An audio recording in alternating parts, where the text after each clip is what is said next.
Reece of the Just Three Guys.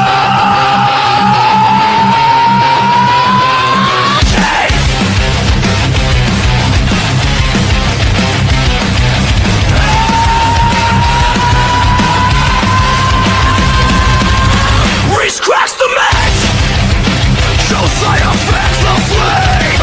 Temple brings the hammer down. Say the names, say the names.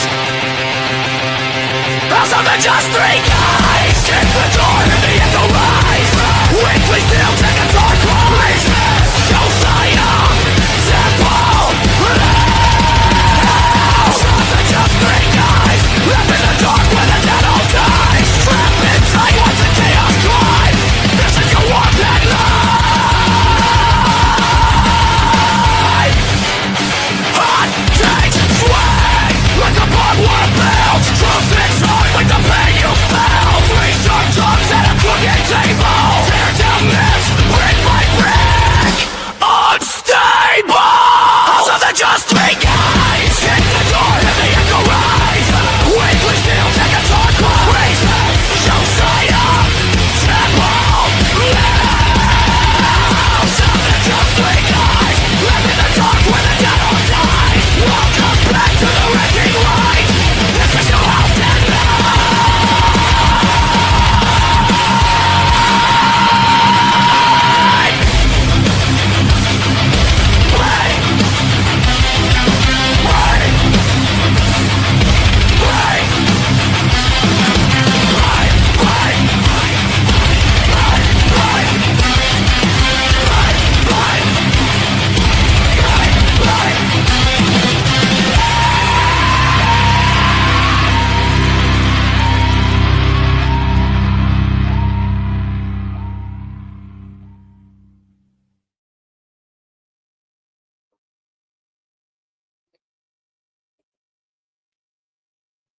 Good evening, one and all. Good evening, good evening. Your souls are worth nothing except entertainment.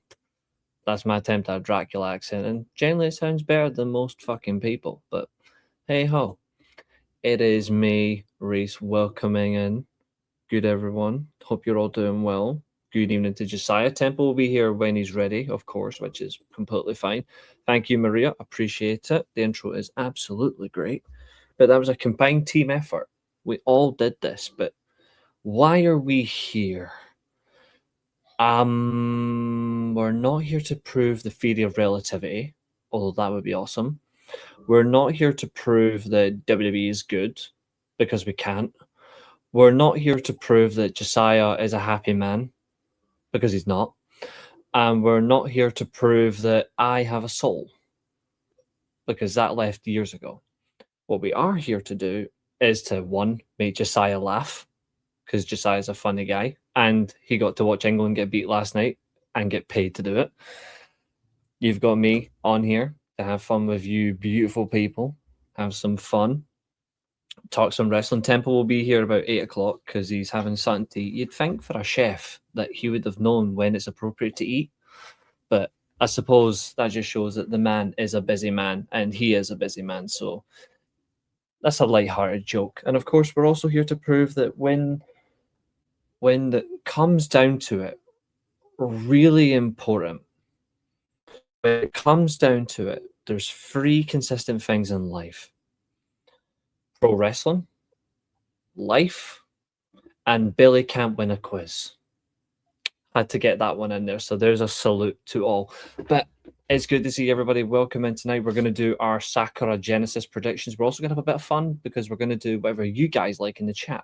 Topical questions, any reactions. We might do a rebooking.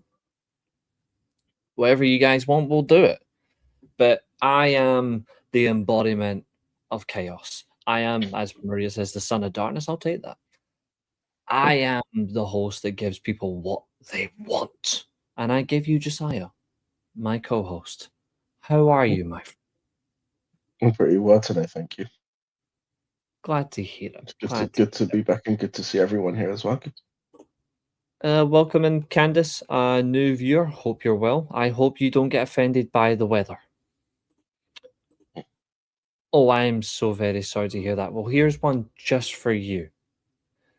Remember in life, the most important thing is the memories you treasure. So let the memories of you and your son hold true, and he will always be with you. There's one for you. Just for you. Oh, that's a fact. Or as Walrus would say, it's a spoiler. Of course. Of course. Nice try at the Godfather. Sorry, Steelchair Father. B+ for effort. I wasn't even going for the Godfather. I'm just going for classic me with a twist. So, hey ho, this is what we do. You're very welcome. You're very welcome. I don't know the card to predict. Don't you worry. Don't you worry. This is why in advance I create the spreadsheets. I give us the time and the power. And of course, Maria's sending her condolences, of course, to Candace. So we're sending them all across, and Roshan as well. Josiah, of course, is a man of good spirits. He will also do the same in his own way. But before we got to do something, there's one thing missing from the show. There's one thing missing. This is what we're missing. Wait for it.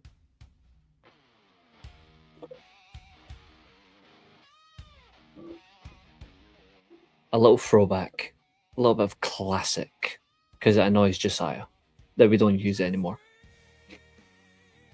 He really doesn't like it. How are you though? You really look a bit bored. What's up with you? You look bored. You just muted yourself. Sorry, wait, hold on. That's okay. That's okay. Let's see how. Let's see what's up with Josiah today, because he looks a bit bored. He looks like Billy before he competes in a quiz. He looks shell shocked. Look, gosh, snap him out of it.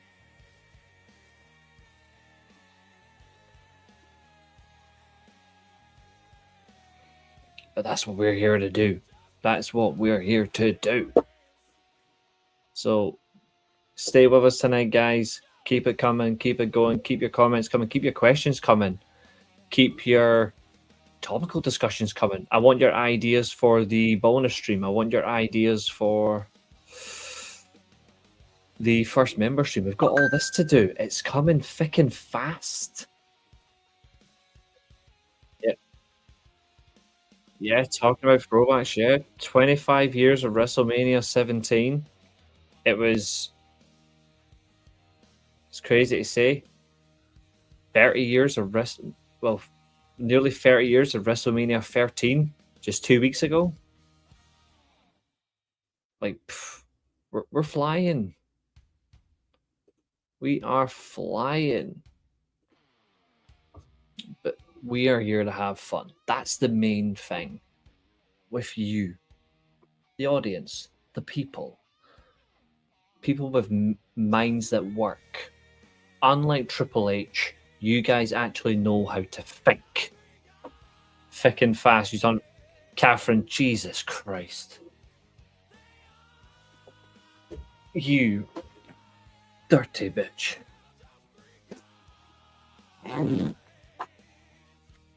No surprise, Catherine's in hornier than a duck on the backwater. Yep, SummerSlam watch along was 2 years ago, and I regret most of it. The only thing I don't regret was talking to the people, because at least the people kept me sane.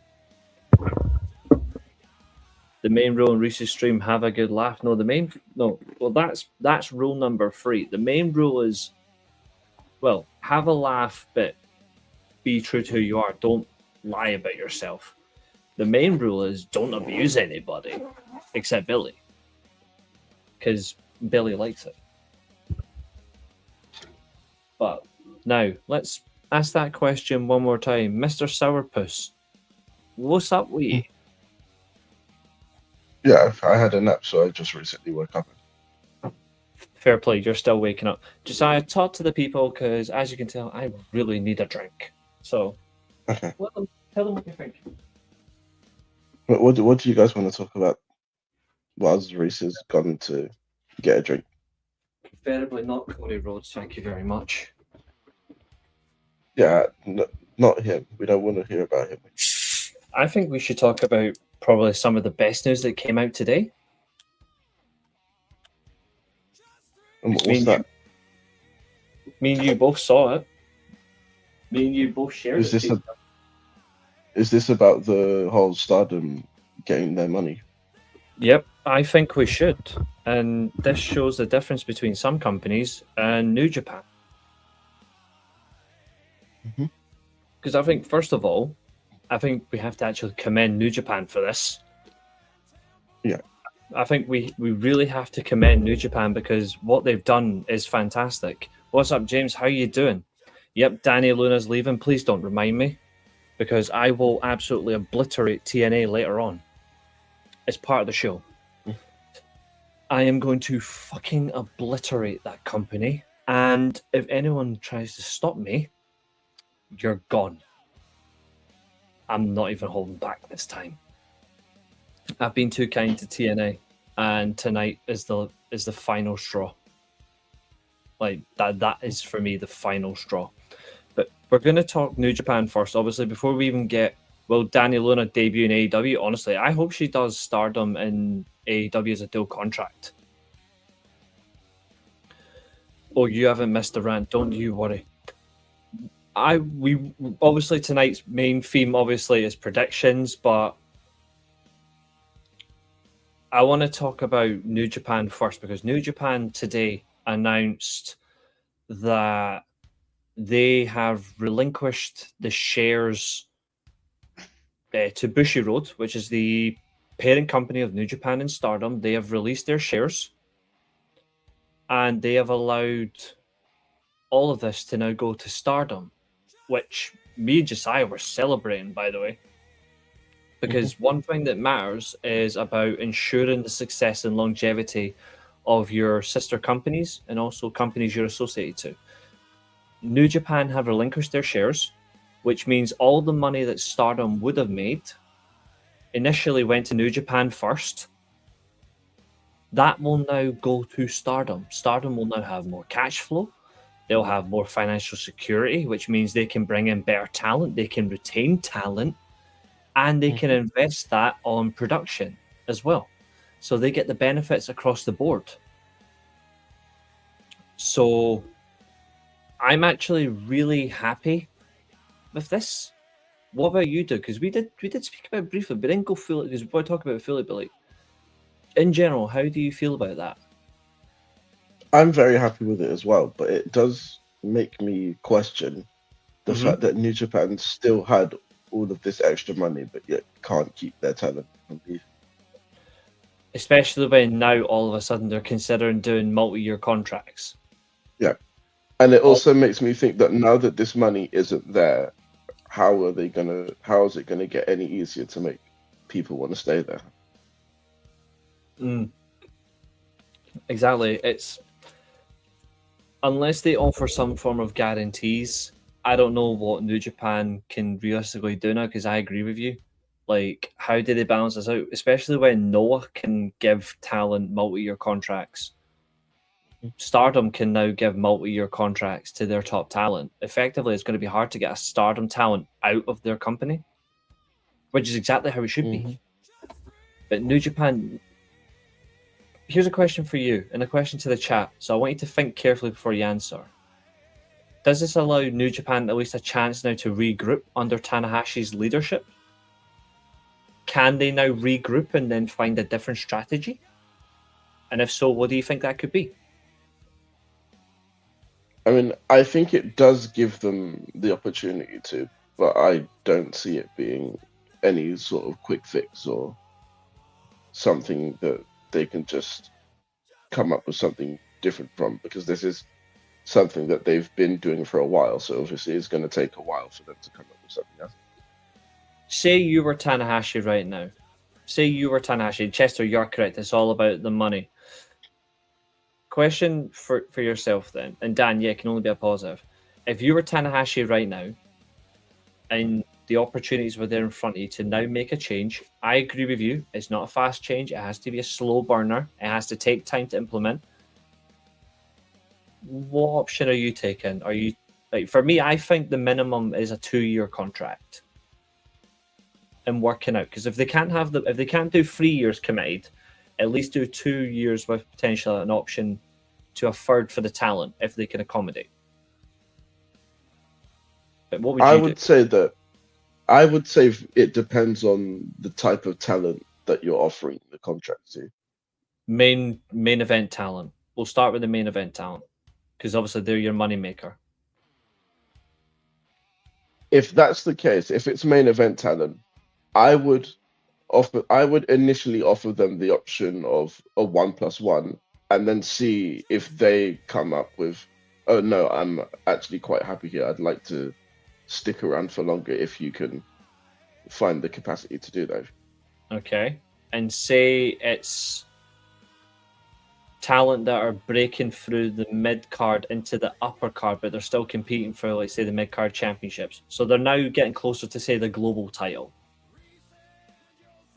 Weirdly enough, I would say that those are the ones that you want to give the 2 and more years to. Yeah. Because you're looking at them to potentially grow into the main event scene, and you don't want to kind of put them under any pressure of having only a 1-year deal. Whereas if you're already in the main event, you kind of already know what they're capable of doing. Mm-hmm. So the time frame of the contract doesn't really come into much of an effect for them. And most New Japan contracts do expire after Wrestle Kingdom into this period. Are you changing the expiration? Yes. Hello, Waterston. Like, for me, I personally think contracts should run up until just before Dominion, because it's half the year.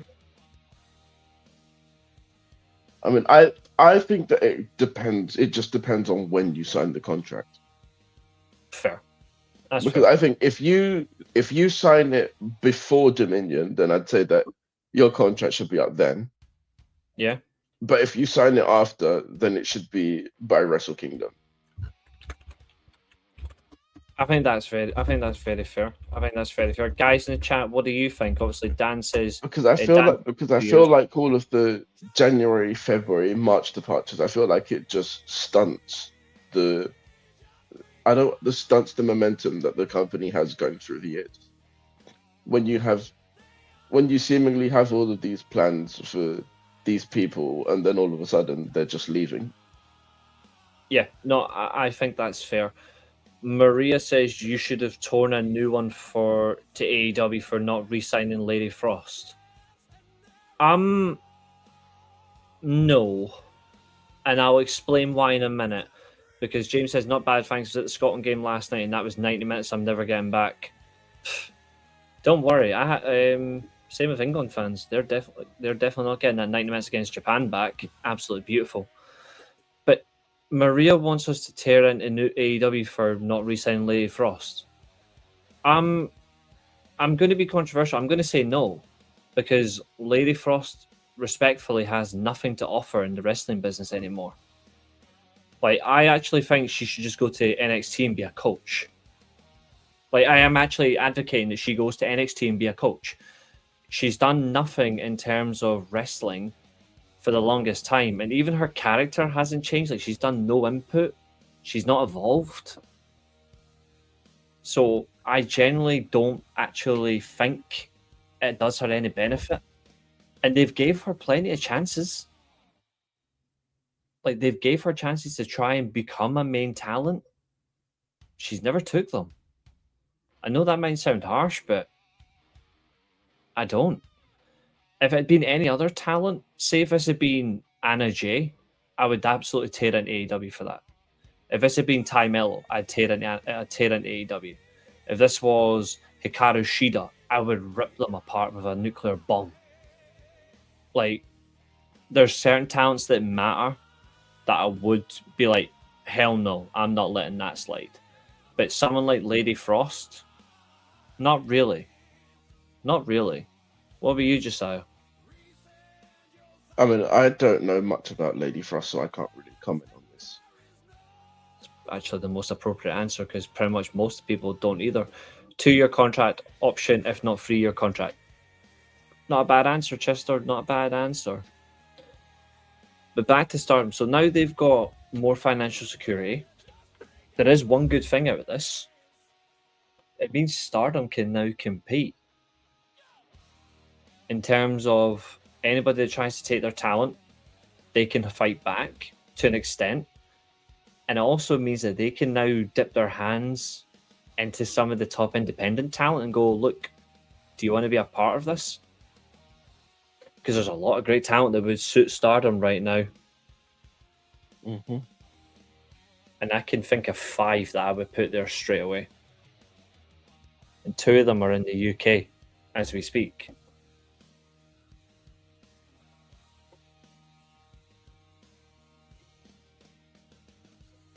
But lastly, before we dive into the predictions, there's one other bit of news, really important news.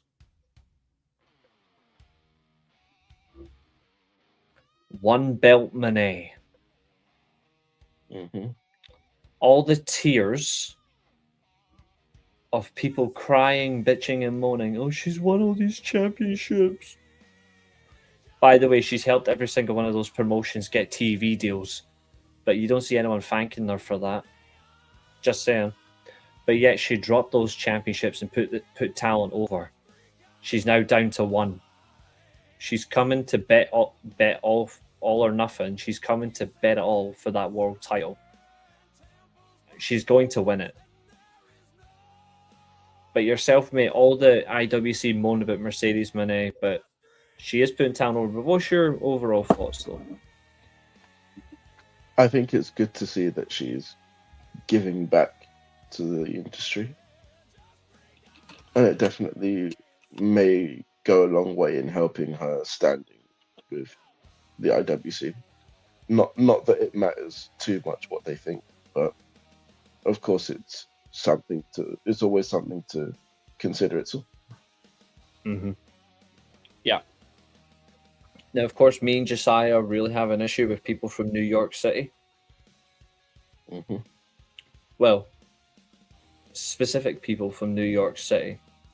So we're actually going to tear into the IWC a little bit. Yes. Now, there's 2 bits of evidence that we're going to talk about first. The first one is really disgusting, and then the other just shows how petty and entitled people think and claim and then act. So the first bit of news, obviously, is a greasy, muscle-bound, ugly-looking, cheap clothes-wearing piece of shit from New York City thought it would be funny to grab the arm of Liv Morgan and try to pull her in during her entrance at Madison Square Garden. Now, there's one thing that means more than anything, besides the fact that this guy's going to get shared all over online. This guy's fucked. That's him quintessentially banned from every WWE event going forward. But the fact is, this is people consistently touching talent. And don't just think I'm going to talk about the men. There's a woman in the UK who's an OnlyFans bint that has touched several men like Dominic Mysterio and CM Punk, Seth Rollins, because she's an OnlyFans kebab beating piece of shit. And I'm not going to name her name. But she's not hard to miss. She's an ugly cunt. But it is becoming an even bigger problem now. Like, with talent are generally being touched by fans. But how do you feel about all this? Especially when the fact is, like, the first instance is just, it's just every wrestling fan, but it's not. I think I just don't understand it. Like, just keep your hands to yourself. It's not that hard. And Catherine's right. Hold on. And Catherine, you're absolutely spot on. Like, only warned him. I don't get this. He's like, this guy. If you look at, say, American physique, this guy is at least 200 pounds. He's big and muscular, but he looks like a cheap tart. And he's touching Liv Morgan by the arm, and he's tried to pull her in. He's actually fucking leans forward as well. I'm sorry, but that's not acceptable.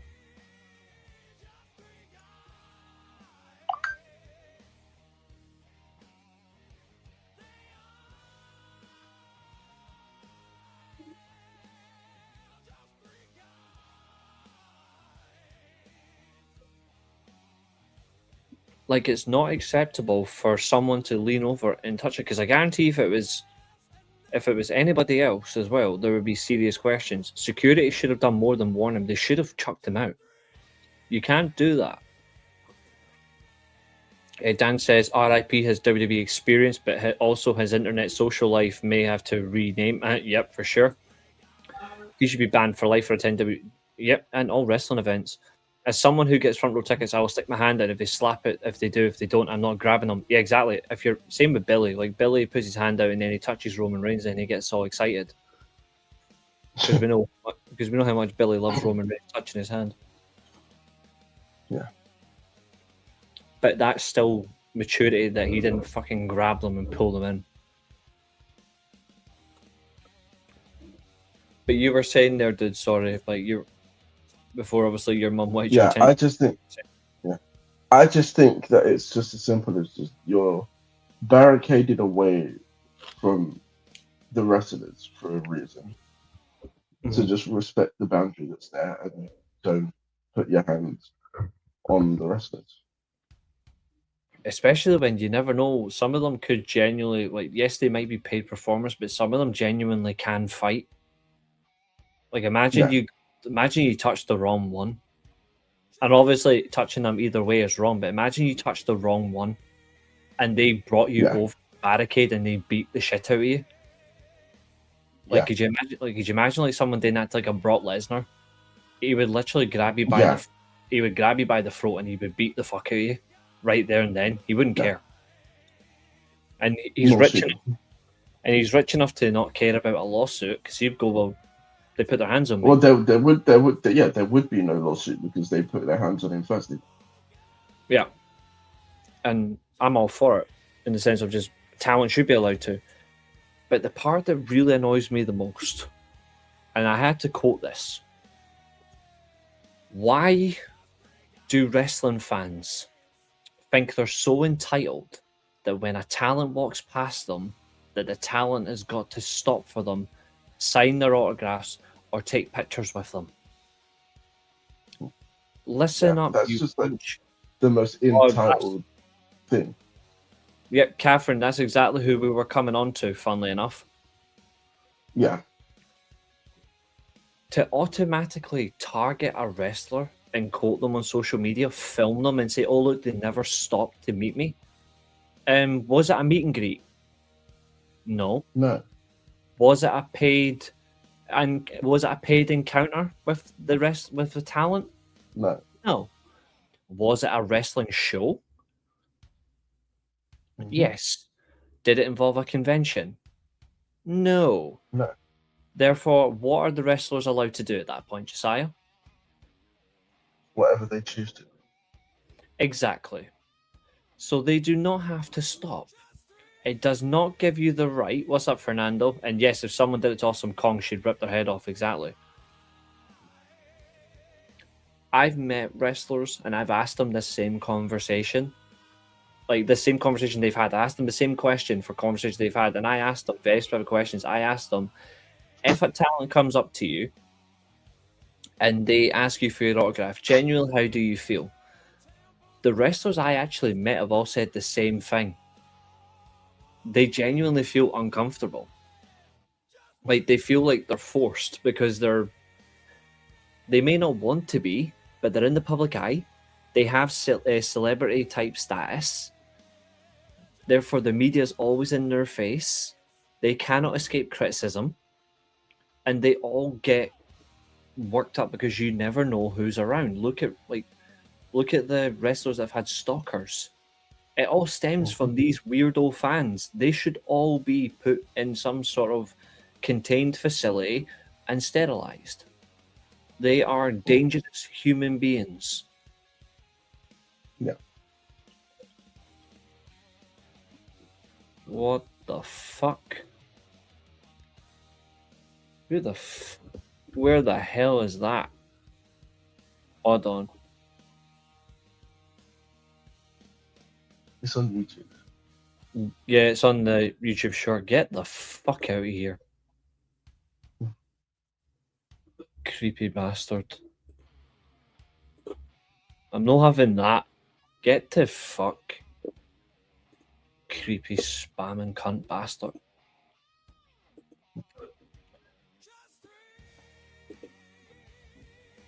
But plain and simply, those talents I've met genuinely have all said they genuinely feel uncomfortable because they are in the public eye, and if they even say the word no, those fans go.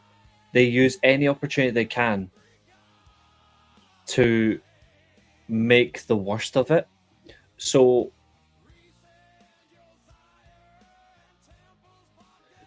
do you remember a couple of years ago, Mercedes Moné was at a meet and greet signing, and a fan kept asking her, "Oh, why did you get released? Why did you get released?" and all that shit, and just being totally. yeah. Now, me and Billy argued about this, and it's on YouTube. In the live chat, and I was on stream, I kept saying, because Billy kept saying about Mercedes Moné, saying, "Oh, she's an entitled bitch. She shouldn't be doing that because he paid to get her autograph." And I said, yes, he did. He paid to get her autograph and have a conversation at some stage. That does not give him the right to ask why she either got released or left WWE. That's her personal life. Elements of her professional life. And Billy was literally calling her a bitch for it. And I'll call Billy out for this. I will continue to call Billy out for this. And Billy's all right with it because Billy knows. But it's the same with Jeff Hardy. Jeff Hardy got stopped at an airport. No, it was a train station, I think. Jeff Hardy got stopped at a train station, and a fan pulled out 200 photos of Jeff, and he made him sign every single one. Wow. And Jeff literally tweeted saying, "I can't take this. Like, this is too much for me." This is the level of weirdness that has to stop, and it needs to be controlled. And yes, Fernando, I completely agree about TNA. They're completely stupid. Don't worry, I'll deal with them later. As for the talent should be allowed to kick fans' ass when it gets out of line, yes.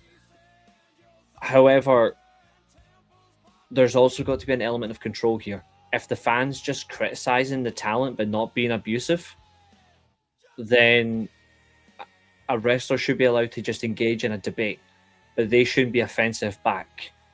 They shouldn't start the offensive, and therefore the fan won't get offensive, you know?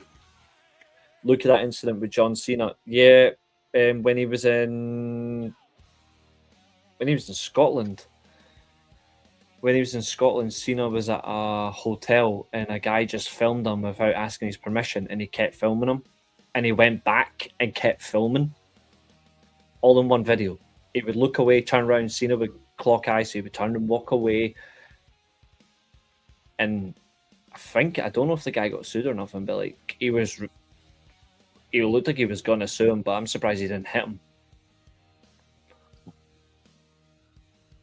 I don't know what gives fans the rights to do this, and it never works. Yeah, talent gets sued because the fact that the money and people will use it to make expenses, but there's also other creepy fans and all that are strange. Like the fan who spent money on a fake Liv Morgan account because he thought it was Liv Morgan, but it wasn't. It was someone else that catfished him, and he lost everything. And his wife just laughed at him for like saying how incredibly stupid you are. But then Liv Morgan had to come out and defend herself and say, "No, I didn't do anything. It's clearly not my account."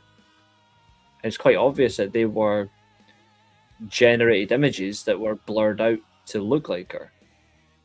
Like, people don't have that logic anymore, and they need to just really be careful, but don't tarnish all of us because of you creepy bastards that are unfortunately within the wrestling fan base are making it harder for us to be accepted by talent and enjoyed by talent and engage with talent because you are dirty, creepy little bastards. Go and get sterilized. Go and get put in a prison cell and watch reruns of your favorite murder mystery. Who killed your dad? Go and do all that. And stay the fuck out of the wrestling fan base, you bunch of pricks. especially entitled fans who cry, bitch, and moan because the talent doesn't stop and give them an autograph. Jesus Christ, is your life not worth that much? If Vancouver didn't sign my autograph.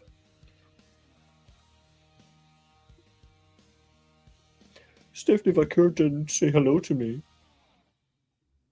Mommy! Shut the fuck up. It ruins moments for other fans who are generally excited to see them sooner or later, and talent will say no. I told you it's going to happen. I told you that it's going to happen. Eventually, talent are going to turn around and they're going to...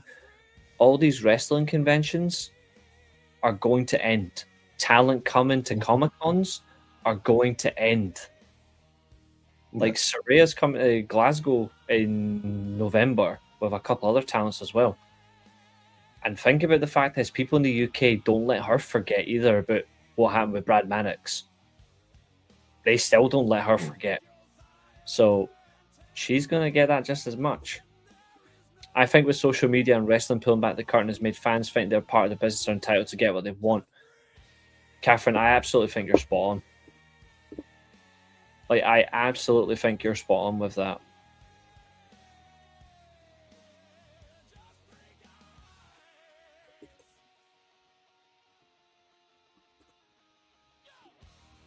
Fans only stick it on eBay anyways, exactly. Which is stupid. Like, if I got, say I got like AJ Styles autograph, or I got Kenny Omega's, or I got Bret Hart's, or Kurt Angle. If I got any one of those, or anyone else that I'm a big fan of, like Liger, I would not be putting that on eBay. I'd be getting that fucker framed on my wall. Because that's sentimental. I mean, I've not got a frame for her yet, but I keep hers right there because that's where it's supposed to be, where it's in plain sight to remind people that, yes, I've had that opportunity. Same with Sabins. You know my feelings on social media. I do, James. I find it to be inappropriate to touch wrestlers unless the fans are meet and greets or convention to take pictures, but putting their hands on the talents events is not the right thing to do. Like, see, when I was at when I met Deonna, I met Sabin, I met Eric Young, I met Rhino, Trey Miguel, I met all of them, right? Got photos with all of them, got conversations, autographs, and all that. Same with Scott D'Amore. They actually said, like, how do you want to do this? Do you want to stand with us? Like, how do you want to get your photo? And I said, am I okay to put my arm? Like, when I spoke to Deonna, I was like, can I put my arm around your shoulder? And then when I went to Sabin, I was like, can I get, like, hand to hand, like handshake, but can I get the machine gun? And he's like, if that's what you want to do. I was like, I'm enjoying this experience, but I also want to respect the fact that you're also a human being, you're also a talent. So I don't want to make this like unnecessary. Like, and I got one with Rhino, and Rhino was the funniest one. Because Rhino told me that he's not going to shake my hand. He told me he's not going to give me a fist bump or anything like that. Rhino told me, you're going to stand in front of me, and I want you to do the gore stance. So me and Rhino are literally like, hang me down, like get ready to gore each other. And then Scott D'Amore literally was just trying to say, oh, Canada to me, and I was like, oh, Scotland. we had a good laugh. Eric Young's generally one of the best conversations I've ever had, though. Convention are more controlled, so I don't see talent stopping. Not generally, but you know, in some elements, there will be some talent who will refuse to come back because of fans. And it's a shame because it's good people that miss out. Yeah. And it's people like us that get shafted for it. And it's not fair.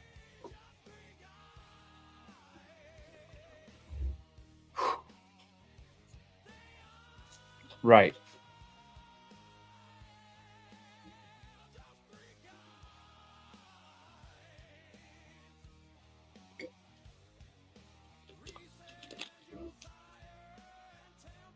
Josiah, I'm going to toss a coin. And you're going to call it. You're going to call it, right? Okay. What's this for? In fact, I want to see if I can get an online coin toss first. I'm sure you can. Let me see if I can. Ah, yes.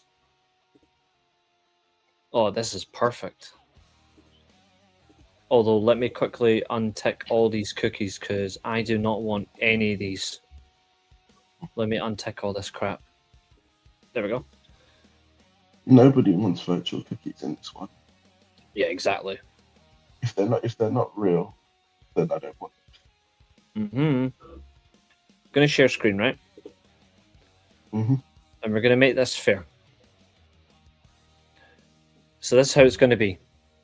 Heads, we move on to the Sakura heads. We move on to Sakura Genesis predictions, and then Temple can catch up. And tails is we cook TNA for how stupid they are regarding Danny Luna and other decisions they've made. So either way, this is a win-win here. Exactly, but you're going to call it. Okay. I'd say heads we do the TNA, and tails we go for Sakura Genesis. Okay.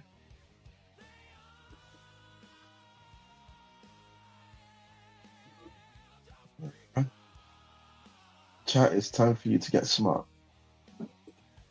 It's time to actually determine who's going to be the new World Predictions champion. Because Billy, which once again you can all thank me for. You're welcome. Billy got humbled. Now we have 11 matches to predict because of these two, which are on tomorrow, which you can thank him for. Yep. See, I'm always giving you what you want. I will grant you that. So I've marked them out as well, so it's clear. Road to Sakura Genesis event, those are tomorrow. Your 2 pre-show cards, pre-show matches.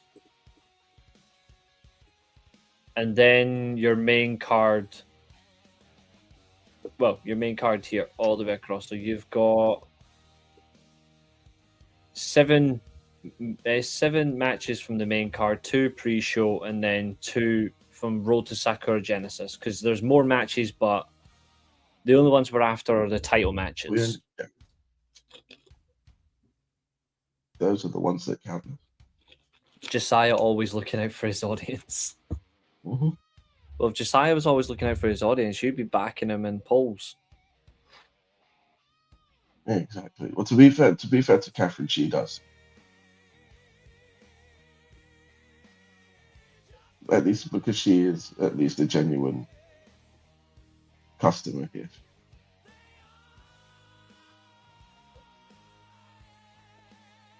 Has she slipped you any favors recently with that generous comment? None actually. Although maybe I should be requesting some of them.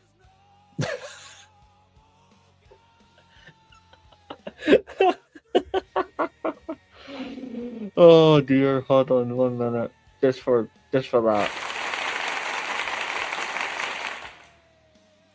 Although it is time, that one time, to prepare.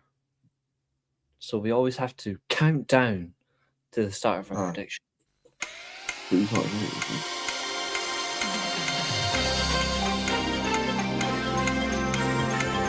We can't do the countdown without algorithm.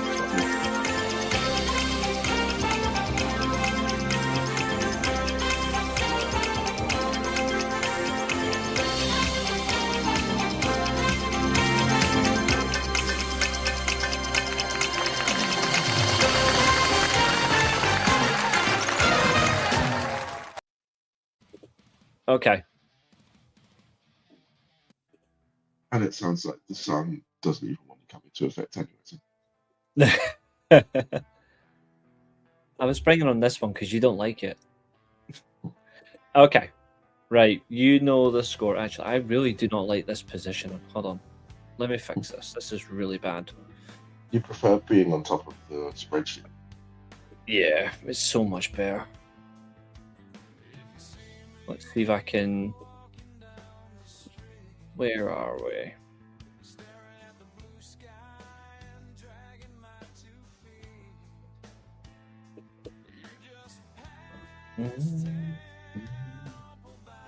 This is awful. Give me what I want.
Nearly there.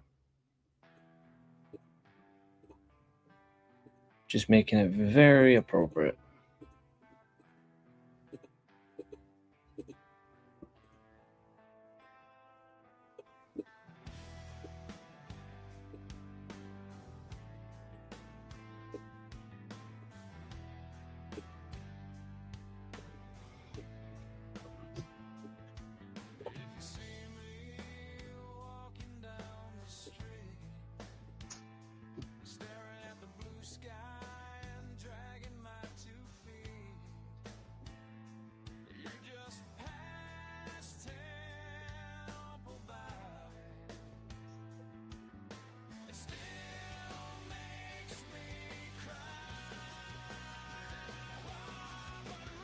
That looks better.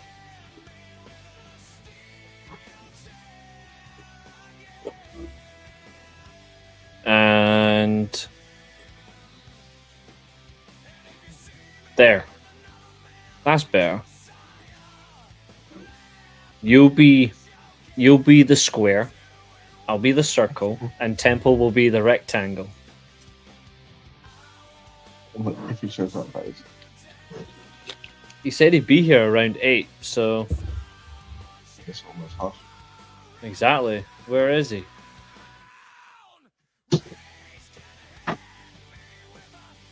And now we've got bigger text, which is better.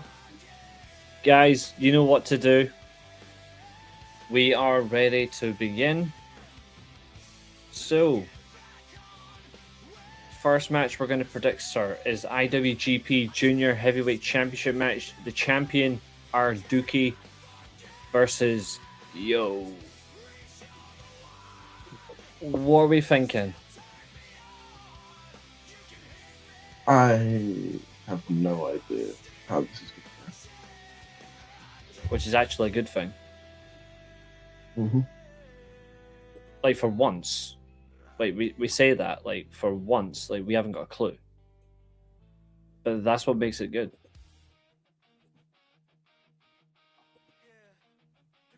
I feel like there's a way this should go, but it's more so whether they're going to allow it to happen.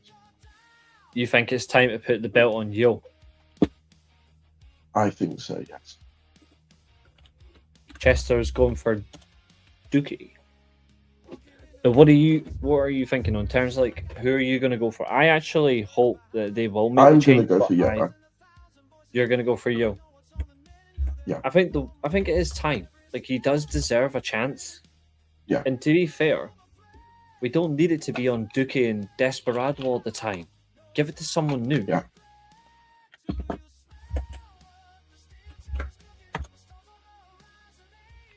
It'll be brave. It'll be good booking. It's unpredictable. Mm-hmm. And sensible for a change. Yes. Will they, though? Probably not. Yeah. The only thing is, I want to put faith in it. I feel like they should, again, based on what I'm expecting them to do for the best of Super Juniors. Yeah. And if what I'm expecting to happen actually does happen, it kind of needs for a babyface to be the champion.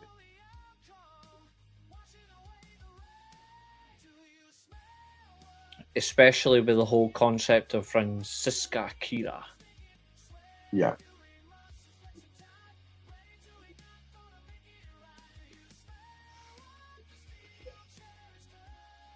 If you are in the chat, guys, do drop your predictions in. We're going to do it one by one. There is no rush. So let's do it one by one. And let's enjoy it. Time to fill. Mm-hmm.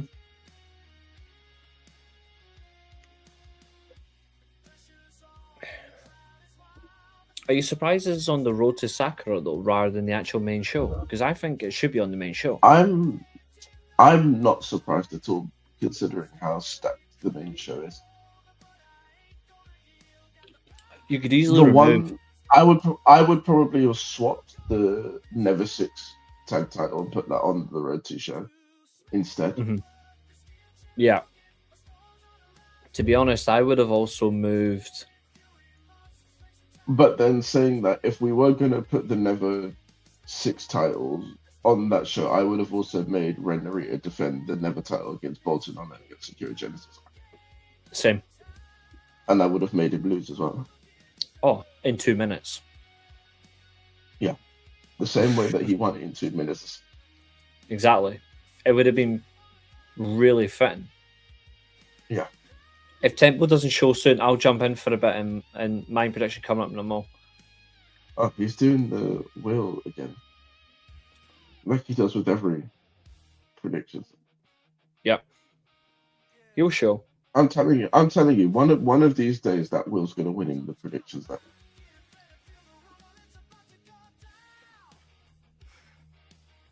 I don't disagree. I don't disagree at all. Chester's moving forward. He's gone for Robbie X and Taichi Ishimori to retain the junior tags. Not a bad shout. Dan has also gone for Yo.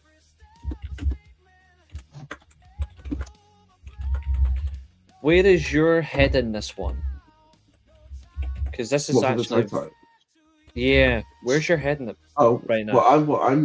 I'm never picking Jacob Austin Young to win anything, so it's simply Unbound Company. To be fair, you're not wrong. It is going to be good though. In United Empire versus Unbound Company though, like, it's going to be good.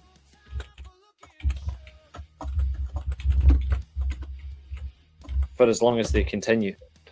You've already confirmed you're going for Unbound Co. To be fair, everyone knows how big a fan I am of. Everyone knows how big a fan I am of Taichi Ishimori. That eclipses all of them in this match. And I also like the whole story arc that Robbie X is on, going from proving that he's not just this replacement that he was last year. Yeah, he's definitely that he going actually strong. belongs in the division. Yeah, Katherine's going for United Empire.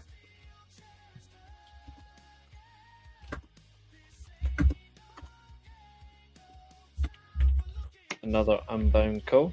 Okay. And this tag result also kind of goes along with my whole best of the junior expectations that Akira is going to be winning that, which means that I wouldn't foresee him being a junior tag champion for that. Also, as well, whoever wins this match is likely the one that's going to lose the 6-man tag on the main show. by that, like as a form, like as just as a formality, you know. Yeah. And I also have my own kind of thoughts on the main show, which will become very apparent when we get to predicting. Yep, absolutely. But of And course, I'm also interested to see how many people think the same. yeah, I agree. James is also going for United Empire. Not bad, not bad. The Sakura Genesis pre-show. So we've got the returning Kushida and Masatora Yasuda versus Tatsuya Matsumoto and Taisi Nakahara. This is the easiest match of the whole predictions. Big man Kushida. Yeah, There's no way that he's coming back to lose this. Especially with the Best of Super Juniors coming up as well. Yeah. He'll do all his losing that he'll do. So Yeah. at least give him this win. Exactly. You're not wrong, Which sir. again in You are itself not wrong. is shocking. Kushida should be in contention to win every Best of the Super Junior that he's in. Because he's that good. Yeah. And I don't and correct me if I'm wrong, I don't actually think he's ever won it before. He's not actually. He's come Which close. is, again, Actually, no, hold on. has he? No, yeah, he has actually. Yeah. He won it.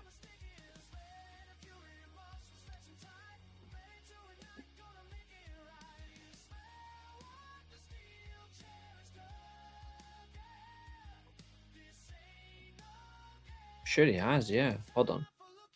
Where is he? Because it would be criminal if he could. Yeah. It's interesting though, like where he is though. I mean, and especially for the fact that as a 42-year-old, he is still crazy. But it's interesting that they're bringing him in for MLW. For the fact that he's MLW, he's in New Japan. Like he's won it twice. He's won it in 2015 and 2017. The 2015 final, I'm pretty sure as well. That was actually the year after he got together properly with Alex Shelley. Yeah. But he only got there because Shelley got injured. Yeah. But he beat Kyle O'Reilly in his first final, and he beat Kenny to win the title. Mm. And then he had the Don Taku match against Liger in 2016, which, to be fair, was actually one of his best matches. But his second win was 2017. Yeah, and I don't want to talk about it. I don't want to talk about it. I'm assuming he beat Liger to win that, which is why you don't. He beat Scumbag. Oh right, yeah. He beat Scumbag in the final. Well, in that case, you should take pride in talking about it since he got beat. I do, but I just don't want to think about it. I just can't think about it, you know. Mm-hmm. Maria's got Doike. Fucking hell. Doike. I mean, I actually heard someone call him that once and it stuck with me. I was like, you bastard, it's stuck in my head now. She's also got United Empire. Mm-hmm. Where is Carl, Funny, who's only lost one fight? Apparently Yokeres has trademarked his celebration. Is he going to start wearing Yokozuna clothes now and trademark himself as Victor Yokozuna? The useless prick. That would be interesting. I can't believe Pearl has let him score.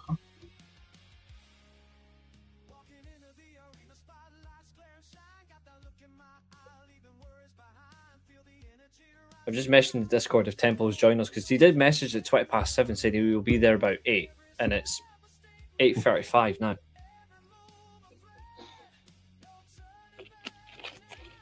I'll let you tear in.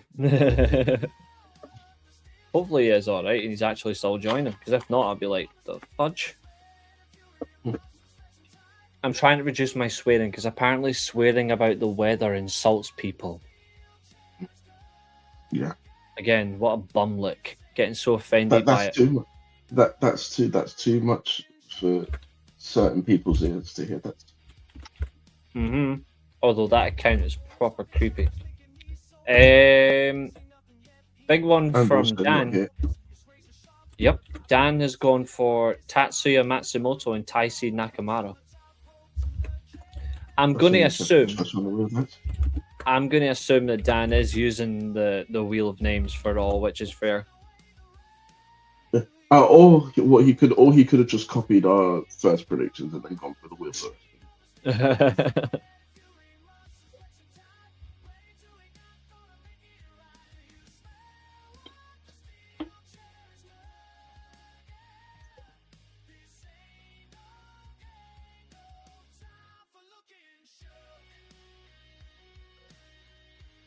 To be fair, not the only one.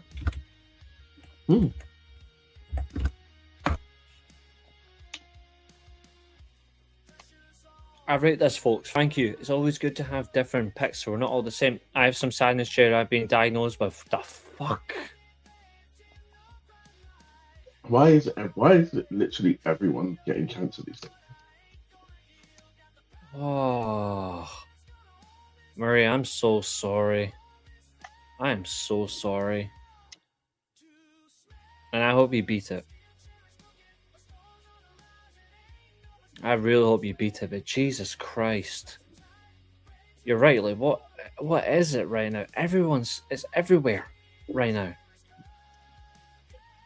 It's bloody terrifying disease. I see Dan's still not over David Moyes getting charged for complaining about refs. Mm-hmm. I mean, to be fair, he was right. Yeah. Take your entitled Red Scouser arse out of this. You know that Moyes was right. Chester, you've got Chester's gone for Kushida and Masatora Yasuda. That's not funny, Maria.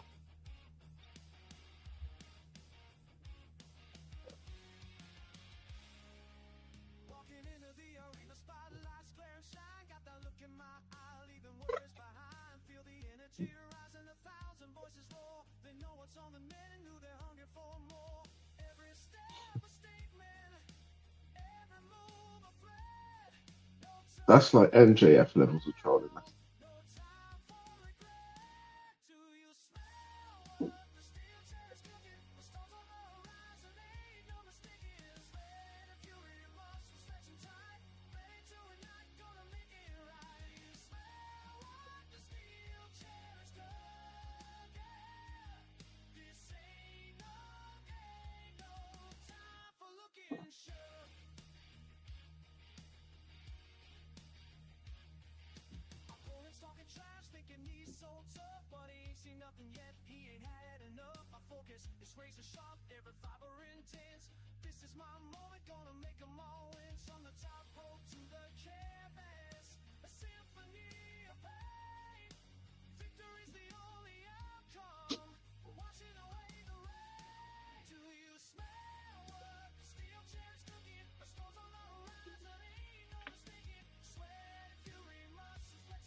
I'm all for a good joke, but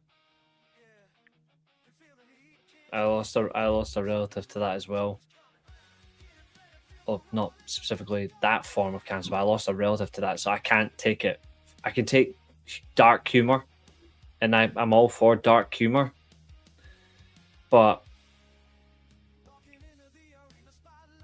I think reality is, as an April Fool's joke, I think maybe you could have done a little bit better. Yeah, I think that's on the same level as all the pregnancy jokes that you get for April Fools. Or Considering all of the dangers and complications that come with that as well. By all means, use other April Fool's jokes, like you're up the duff, and you're using it to spark somebody for lighthearted humor. But I don't know if that's the right one, because like it can be triggering. But I mean, to be fair, I'll say this. I mean, this is where I'll actually praise you. It takes a lot of balls to do that. I'll grant you that you got me. Really, because obviously that's the naivety, that's the kindness side of me that you can catch. And that's not even the first time you've been hit with an April Fool's joke that you found hilarious.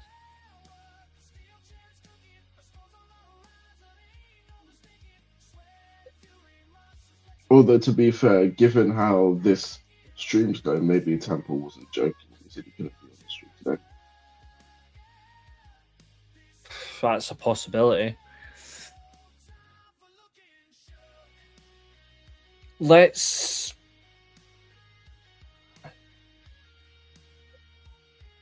No, the fact is, Maria, you just really caught me off guard. Let's move on. Let's get back to predictions, and then we can do something fun later on. We're going to do a rebooking later on. Right. Or we see if there's a wrestling tier list. We can do maybe one of each. Because we've not done that in a while. Right. Togi, Maccabi, and Tiger Mask, provided he's available, versus Cozy, Vegeta, and Temple's best friend, Mr. Bai. This is inevitable. This doesn't seem like a Tiger Mask win. This seems like TMDK is going to win. Tiger Mask will get a late win in his retirement run later. Yeah. So I'm going all in for TMDK. Who are you going for? Likewise, the same. I think this is going to be more so about building Vegeta up to the best of Super Juniors. Yeah, we've had the moment. We've addressed it. We've dealt with it. Let's move on. Let's move on. Because again, it's all about having a laugh in here. Catching me off guard is ballsy, though. Making Katherine angry is also ballsy. Making Katherine angry is ballsy. She's gonna be going on about Hangman Page on stream now. Until she see Kenny Omega, and then that'll be her. She'll be relaxed. Well, Kenny's gonna be on Dynamite today. He's got a contract signed. Mercedes Moné will be there as well.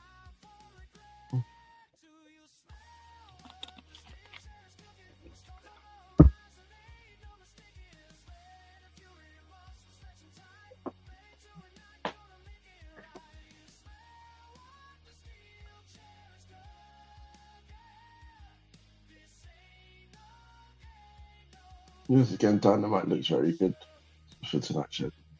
It does actually. TMDK slotted. Oh wait, has Muppet actually responded?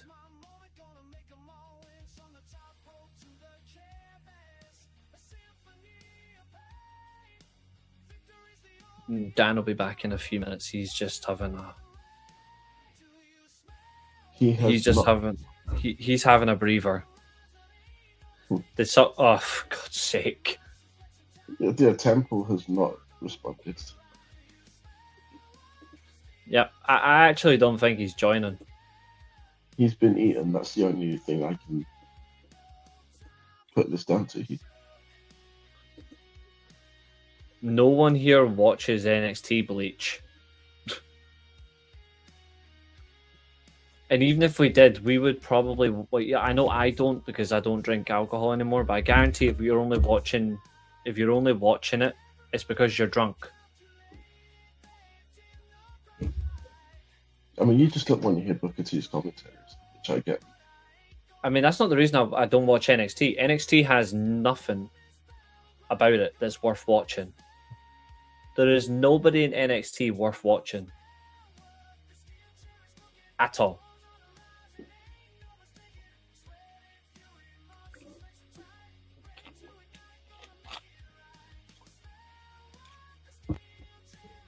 Okay. Like we said, one result can have the Ren Sinclair isn't. No one in NXT is good. I'm sorry. There's a reason why NXT is getting bitched on TV. It's because no one's good. Right. 6-man tag. Unbound Company, Shingo, Taiji Ishimori, and Robbie X versus United Empire's Jake Lee, Francesco Akira, and your best bud, Jacob Austin Young. What are you thinking? Now, I do think whoever does win this match here will be likely on the losing side here.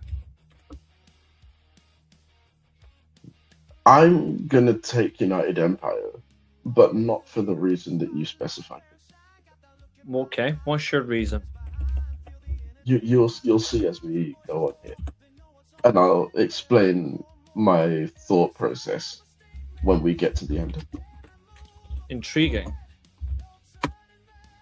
I am also going to go United Empire. But even though I just gave a different reason, I have another reason. It might be slightly the same as yours, but I have. I think it's exactly the same as mine. It might be. I'll give my reason later on. I'll give my reason later on, and if I'm right, you can just tell me. Mm-hmm. Chester's also gone for United Empire, and so has Roshin. She's gone for United Empire as well. I think everyone's going to go for United Empire here. I think Probably. Well, except Dan, because his isn't down to me When he's ready, yeah. when he's back. Yep. 8-man tag, House of Torture are up against Master Wato, Yo, Toriano, and Aaron Wolf. Oh.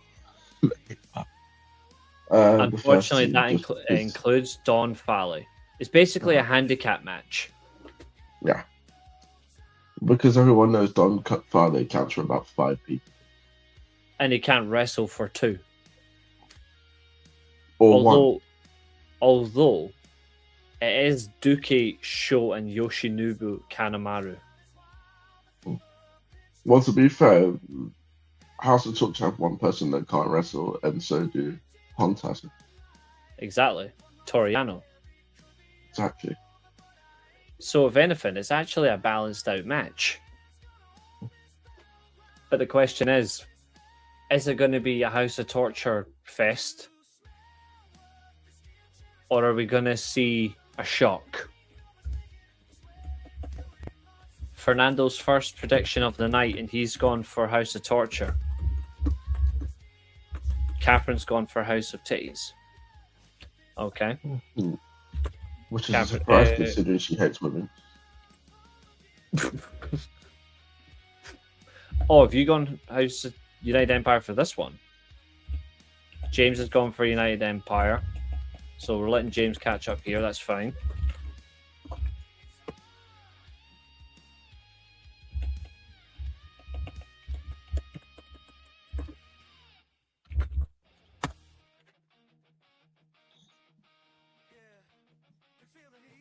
What about you? I'll be honest, I really don't care about this one. Yeah, literally. This match could not exist, and This match could not exist, and I wouldn't lose any sleep over it. Same.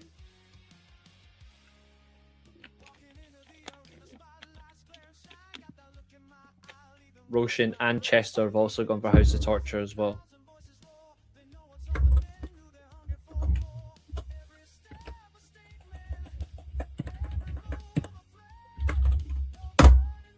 Bishamon Tin trying to be more bold.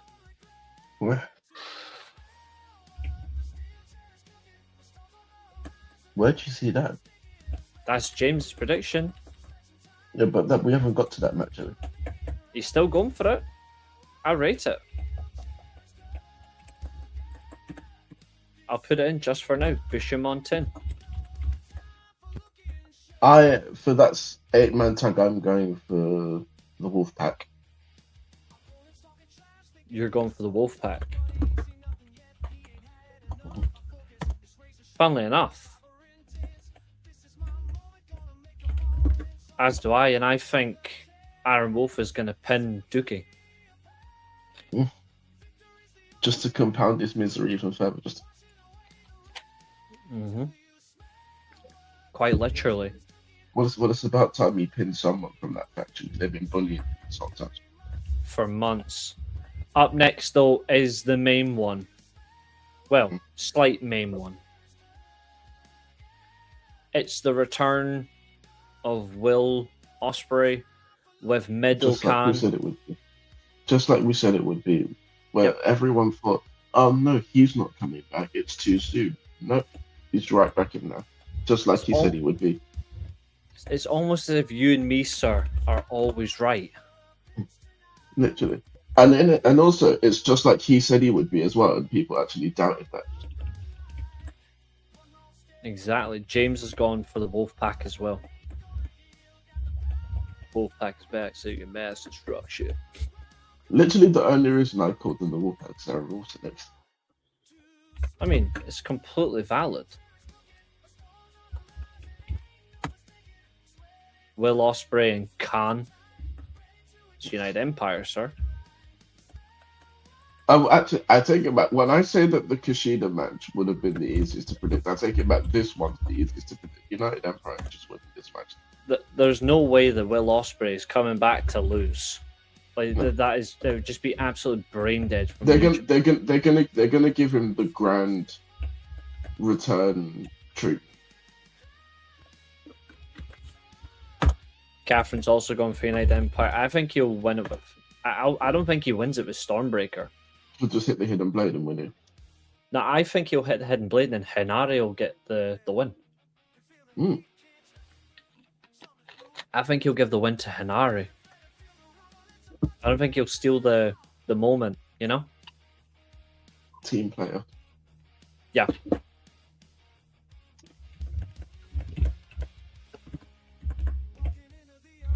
Oh yeah, he's going to get a great pop.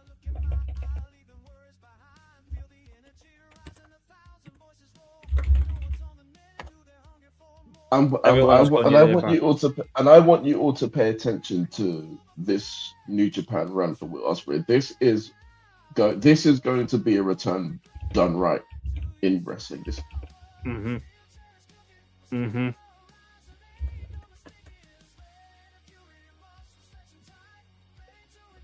You're absolutely correct.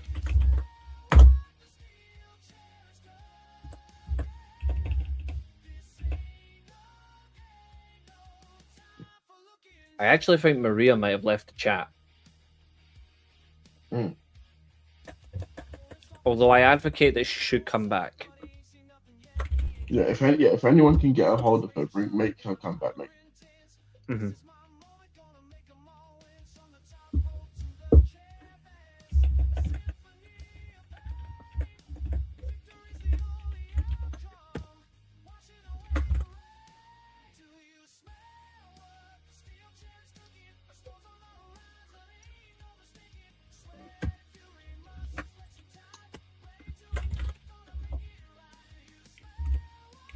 Right, that's Dan caught up.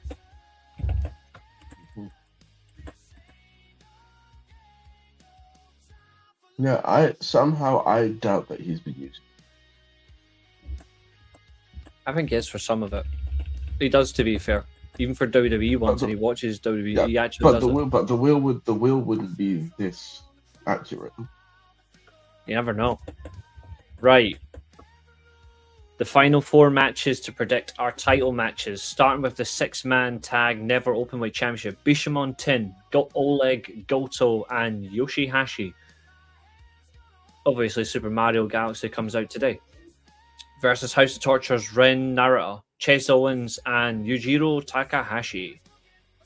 With Dick Face at ringside. What are you thinking? The tag champ will retain. You're going for a kamikaze result. Love it. Yes.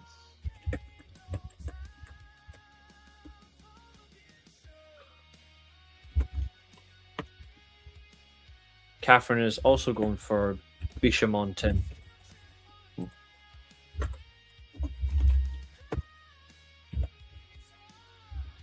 Ren Narita is not being a double champion. I will manifest it that he will not be a double champion. Heaven forbid.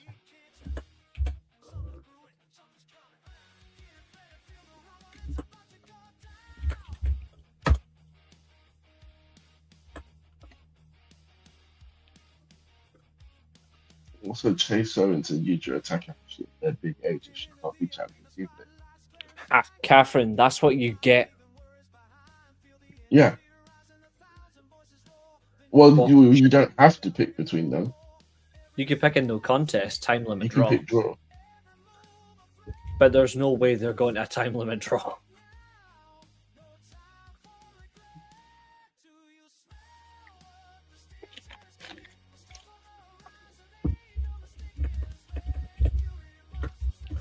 And the reason why you have to pick between Takeshita and Shota Umino is because Takeshita challenged him. And I also want you to bear in mind that Takeshita doesn't have a dynasty match now. Mm-hmm. And he's not getting added to the card either. No. He won't be on the dynasty card at all. And strangely, neither will Okada. In fact, I don't think anyone in the Don Callis family is. I think the only one who might get on is Fletcher. But yeah. But against who though? Okada, to be fair, should because of his championship. Yeah, but that championship basically doesn't exist.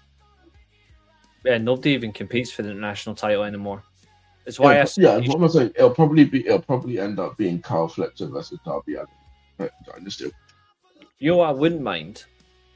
Just do it now. Just do Callis family member versus Callis family member. Just do Okada versus Fletcher and unify both belts into one. And then Takeshita costs Okada. Yeah. Because at the end of the day, we don't need 2 of them. Especially when the national title is also there as well. It's futile. I think that the unification should be the international and national titles because they're both basically the same thing. It could be their own version of Intercontinental title.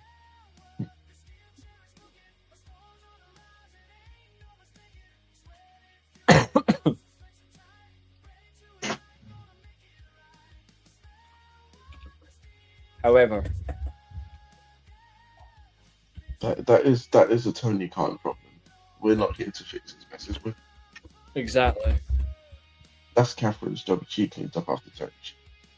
Dan has drew first blood. He's drew Takeshita.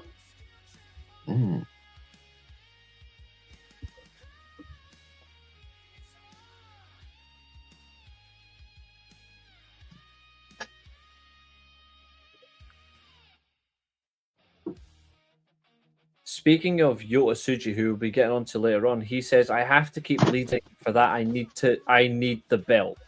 I always need to win, but this time even more so.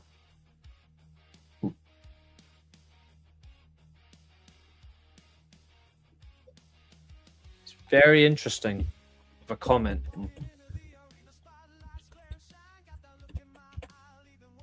Catherine's like, I've got more alliance to Takesh than Umino. That's because all you do is use him to troll us. You sick bitch. We all know that you don't actually like Shotzi. Exactly. No one likes him. Not even his dad likes him. I'm not predicting time limit draw. I'm predicting... Well, ELP likes him, but that's because he's a loser as well. But... Yeah, ELP's a prick.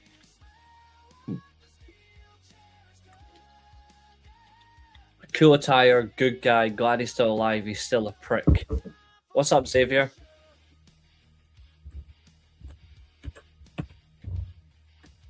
You can drop your predictions in, dude, if you want. But I'm going for Takesh, though. There's no chance in hell I'm picking Shota Umino, and I know that's easy for you. Your son likes Umino. Right, tell Brendan it's time to either like Shota or get his head shaved. Like Shota. Yeah, it's time for Brendan to stand on his own 2 feet and be a man and renounce his enjoyment of Shota. I see everyone's going for Takesh tickets. What are you picking, though? Because, of course, I'm going for Takesh tickets. The people have sense. Roy Sheen is going for Knockout Brothers to beat Sabre Jr. and Rahoiwe Oiwa. But here's the funny thing. What are the tag team titles classed as? What are the tag team titles classed as? I don't even know at this point. They're World just... Championships. Remember Zack Sabre Jr.'s promise? He said he would make Rahoiwe Oiwa a world champion, but he never specifically said which world championship. And they've done this match already as well. They have. Which is a very good match. Yep. Roy Sheen's gone for Knockout Brothers. Xavier went for TMDK. James is going for TMDK.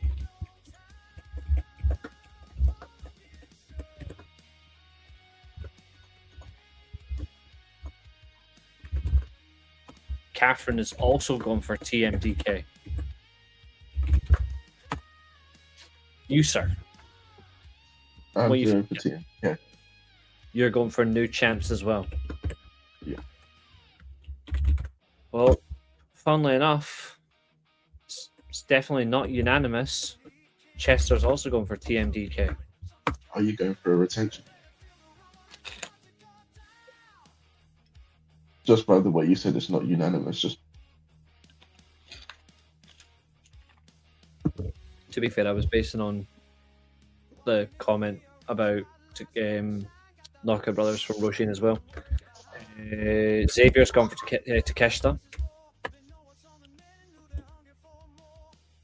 Oh, he's gone for Knockout Brothers. So where have you got TMDK then? Are you talking about TMDK from earlier on? Oh, you're talking about this one? All right, okay. That's my fault, sorry. So he's got Knockout Brothers to retain. There we go. Newman for Roshin's going for a new world champion. I like it. The Temple doesn't. No matter what he tries to tell you, he will not like that number.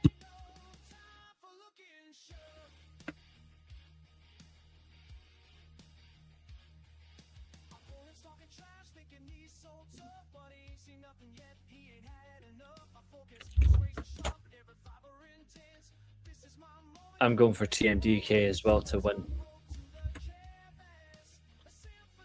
Right, the big one.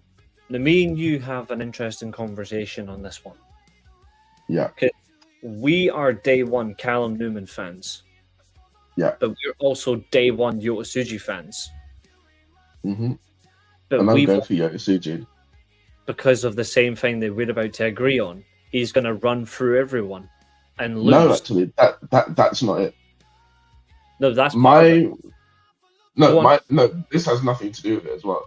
My theory is that every single member of the United Empire is going to win on Sakura Genesis except him. And that's going to further the United Empire dynamic. Yeah. But here's the other part as well that I think is really important. I think it's going to lead to battle of the leaders. Yeah. Between Callum and Will, and then at that point, Callum's gonna lose. And then Callum's going to lose, and then Will Ospreay's going to win. Will Ospreay's going to win the IWGP Championship. Potentially, yeah. I think I'm going to go one further. You know how we were thinking about names the other day? Yeah. And I said I wasn't sure. But I said maybe a few names depending on if they're fit and healthy to go. Mm-hmm. Now, bear in mind this does run into All In. I have a crazy idea that Will Ospreay might actually compete and win the G1. I wouldn't be surprised either. And he gets the main event of Wrestle Kingdom against Suji. And Suji and then that's where Suji gets the belt back. And either he gets the belt back or Suji holds the title for Wrestle Kingdom. I think personally he should keep it until Wrestle Kingdom and drop it. Because he deserves it. And it's not going against, it's an AEW talent, it's screwing him over. No, it's actually not a bad idea because if you think about this, Will Ospreay is probably the closest New Japan talent that AEW has. Because Will Ospreay has said many times that if he could, he would have stayed in New Japan for his whole career. But he had to leave because of the whole family dynamic. Mm-hmm. But if it was up to him, he would have just stayed, and he would have been happy to. He might not be in New Japan anymore, but he is a New Japan lifer. Yeah, even by which he showed by being pretty much the first of all of the ones that have left to actually go back and mean it when he said it. Yeah. Although, to be fair, I absolutely do believe Kenny every time Kenny speaks about New Japan. Yeah. Also imagine this. Will cares about New Japan so much that his first big match since injury is happening in New Japan before AEW. Yeah. His return is before Dynasty. Because nobody counts Blake Christian. No. Although, to be fair, he does have... In terms of big matches, though, he does have Pac as well. Oh, yeah. So that's two straight away. That's next week, though, right? No. It's tonight. Oh, it's tonight, wow. Yeah. Pac versus Ospreay's tonight on Dynamite. Oh, nice. And I think that's going to be I think that'll be the 25-minute opener. I think that'll go about 25 minutes. Also, speaking of tonight, people are thinking that Chris Jericho's going to show up tonight. The cornerstone Chris Jericho. I need to see Jericho return, but I don't know if he will. If he does come back, I want it to be cornerstone, but add a bit of painmaker to it, make it a bit. I don't mind. At this point, I don't mind where he shows up. I just need to see him come back somewhere. And he's in good shape, by the way. Yeah. He was in good shape before he left. Not like what he is now. Like, Jericho is ripped. He's been doing DDP yoga in his spare time. Mm-hmm.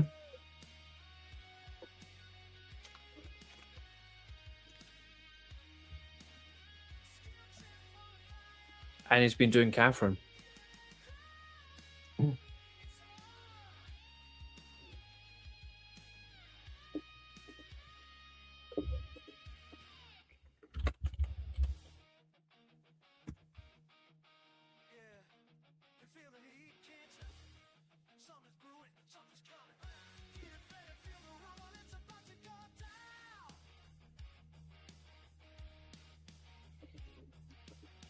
What's interesting is Katherine has not rebuted that claim.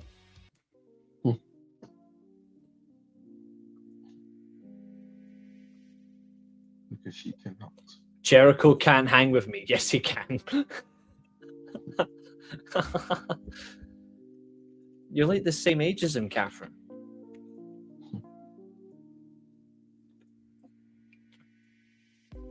That's funny. Yeah.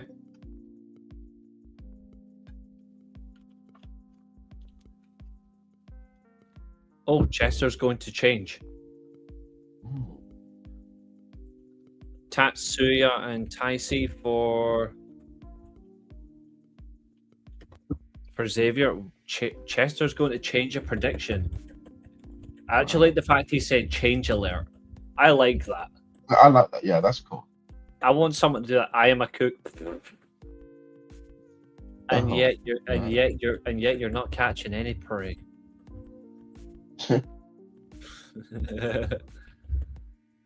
Oh, Chester's prediction change.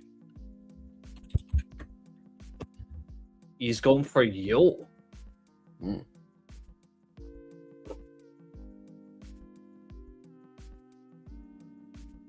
Black and white. Obviously, it's normally reserved for me, but I do like the fact that we do the change as black and white as well. So You were now done. I rate that. But the question is, does anybody else want to make a change, or are you locked in because I haven't been on the hunt yet? Jesus Christ, Cameron. I mean, I'm locked in. I'm not changing anything. You're locked in? Which means you might want to have a think about yours. Oh, I don't need to. Okay, then there'll be no champion.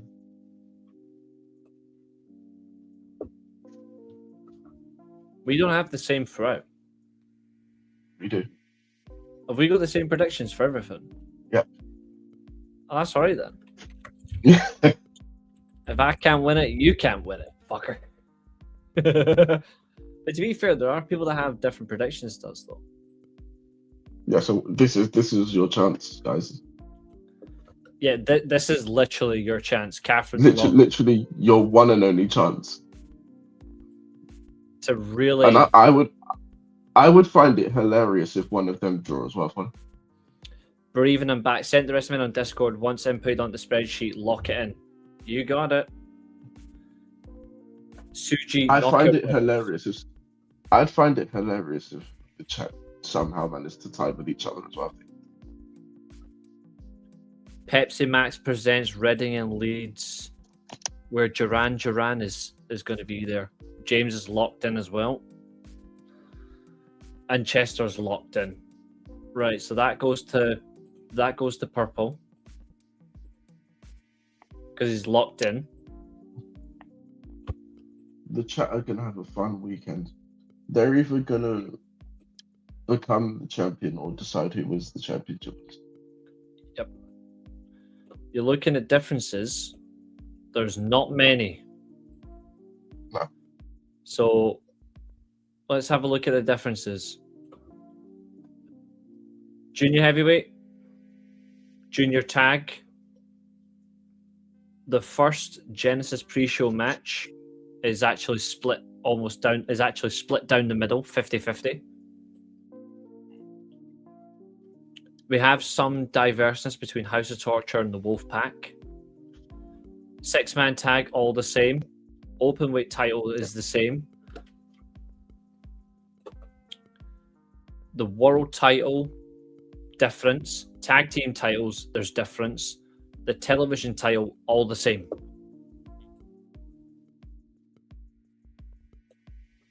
Only one missing from you, Xavier, and that's either the Wolf Pack or House of Torture. And then after that, you're good. And I'm not making any changes. I am locked in.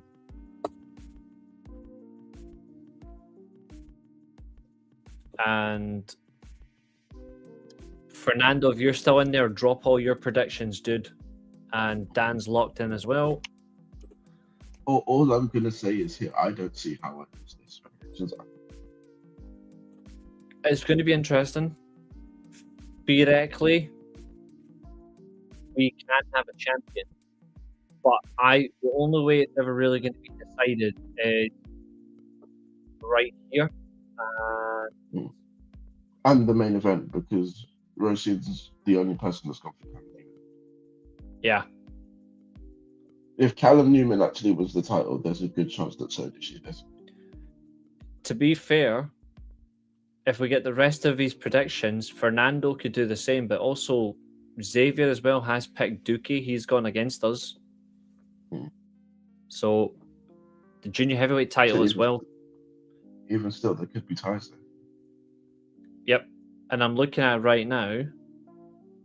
He is pretty much similar to you and me, except the tag team titles and Dookie.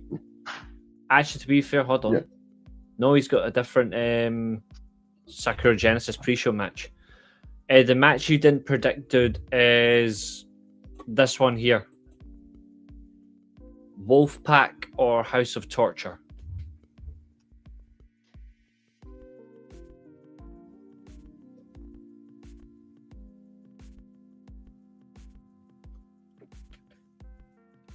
Wolfpack is back singing Mass Destruction. Billy loses quiz. 1 hour 42 minutes. We're killing it.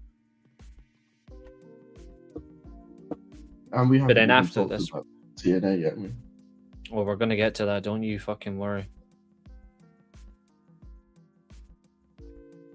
Speaking of which, I want to quick look for one thing.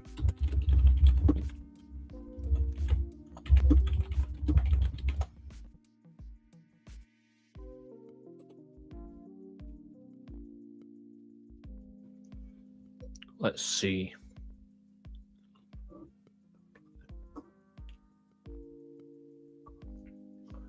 And also, I just want the chat to be aware now. If we both end up getting 100% on these predictions, you guys are in for an insufferable Sunday. Yeah, because you have to vote either me or him. And we're both gonna gloat whilst you do it, Emma. Oh yeah. We are gonna do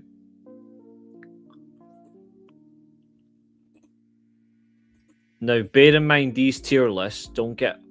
Some of them are WWE. Some of them are just wrestling based. Although to be fair, I would have put it past this chat to make it 50-50 on purpose, so there's no jumping up. Mm-hmm. This one and we'll do that one, and then we'll do this one. We're gonna try 1, 2, 3, 4, 5, 6, 7, 8, 9 tier lists. How does that sound? 9 tiers. Aaron Wolf needs redemption against House of Torture. See? Big man understands.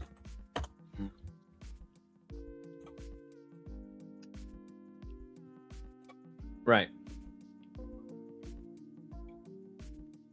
This is where it gets good. So I'm going to drop the predictions for a little while. Let me remove that. If you still want to give your predictions, guys, drop them in. So now, to make this fair, what I want you to do, I'm gonna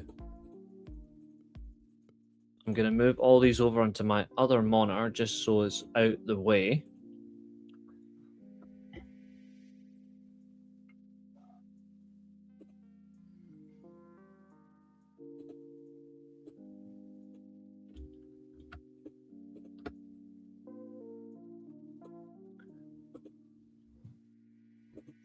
One, 2, 3, 4, 5, 6, 7, 8, 9. Yep. Let's see. What's this one?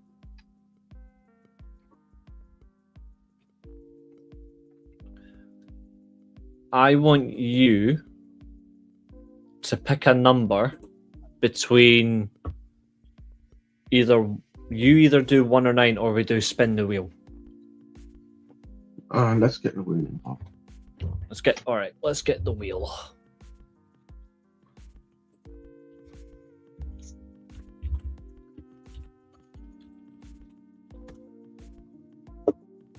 And we're going to do all these until the show ends.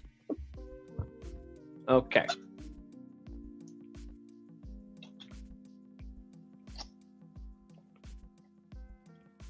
Just realised I need a new wheel for this.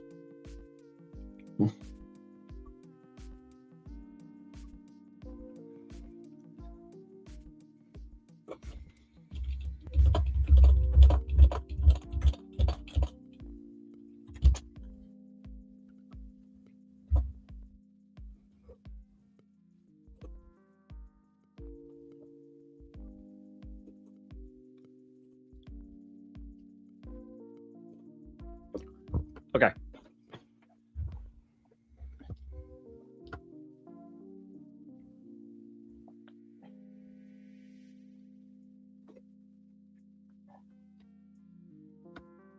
Before we proceed, what do you think is going to land on?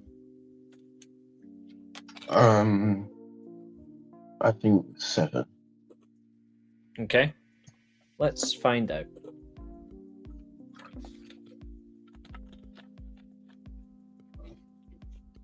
Very good. And number 7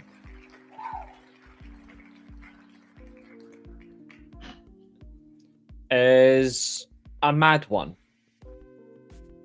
Number 7 is a list of wrestlers throughout history, and it's basically ranking who is the best of them, basically. I think that's what this one is. I'm just looking for it. Where is it? If I go...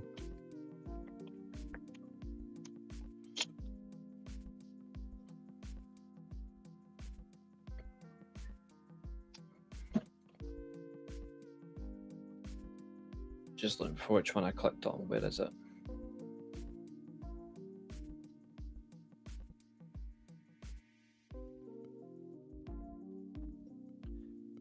Yeah, this thumbnail is best wrestlers of all time. Yep, you can send yours after the show, dude. No problem.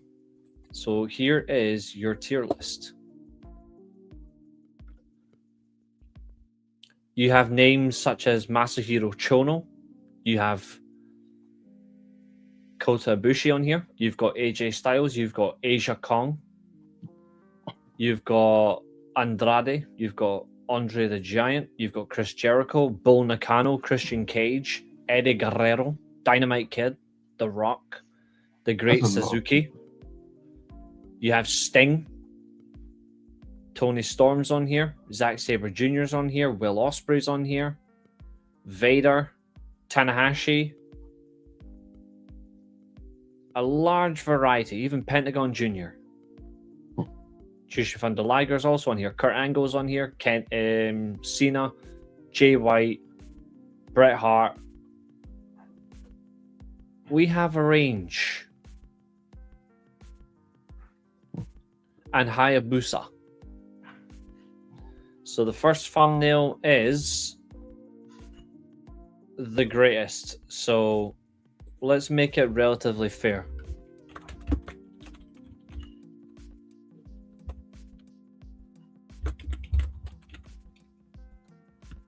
We'll put legend.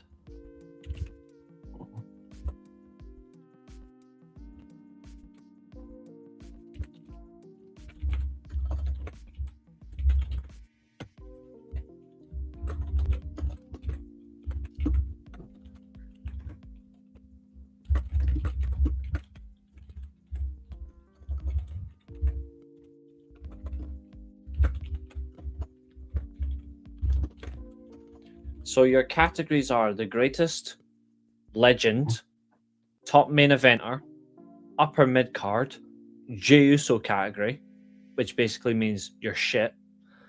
And then the final category is utter shit. So, where would you like to start? And I'm going to zoom in so you can see the faces. Where would you like to start? I'm going to turn off the comments so you can see all the faces. So, there's your top line. And you can pick anybody. Okay.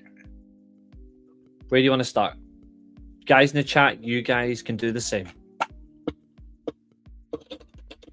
I want to start with AJ Styles. Okay. Stealing it from me, but very well. Where's he going? Greatest.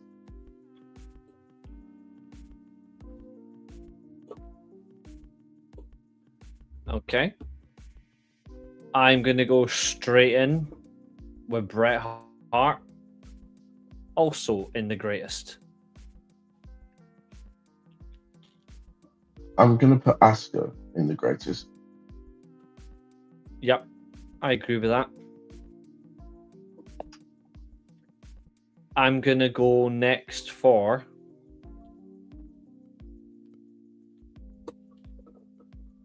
Kurt Angle.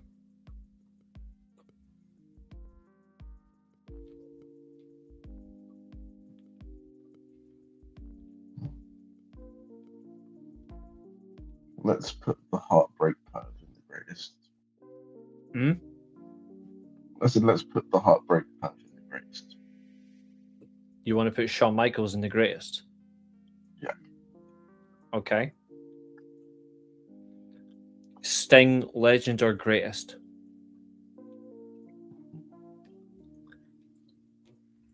This is going to sound harsh, but I would put him in legend. No, it's not. I actually agree.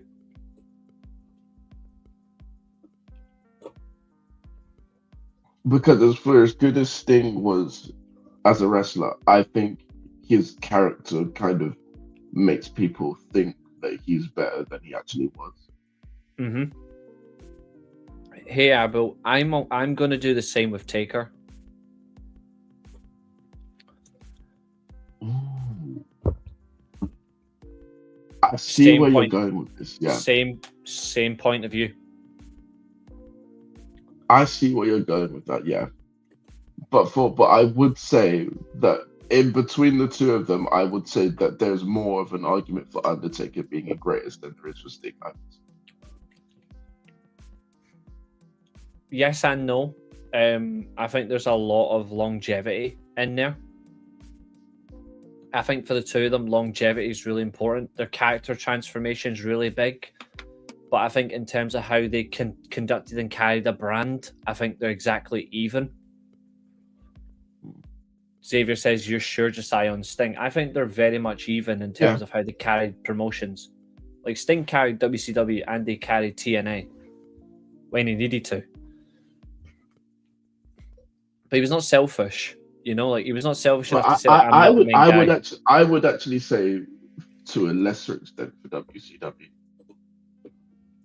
but definitely more so for TNA. But to be fair, James also says the same. Same. I think the only thing that stops me putting him up there was his tenure in WWE. Yeah, I think that's fair. Although it doesn't have to be the main thing, but I suppose that is understandable. Next, I'm going to go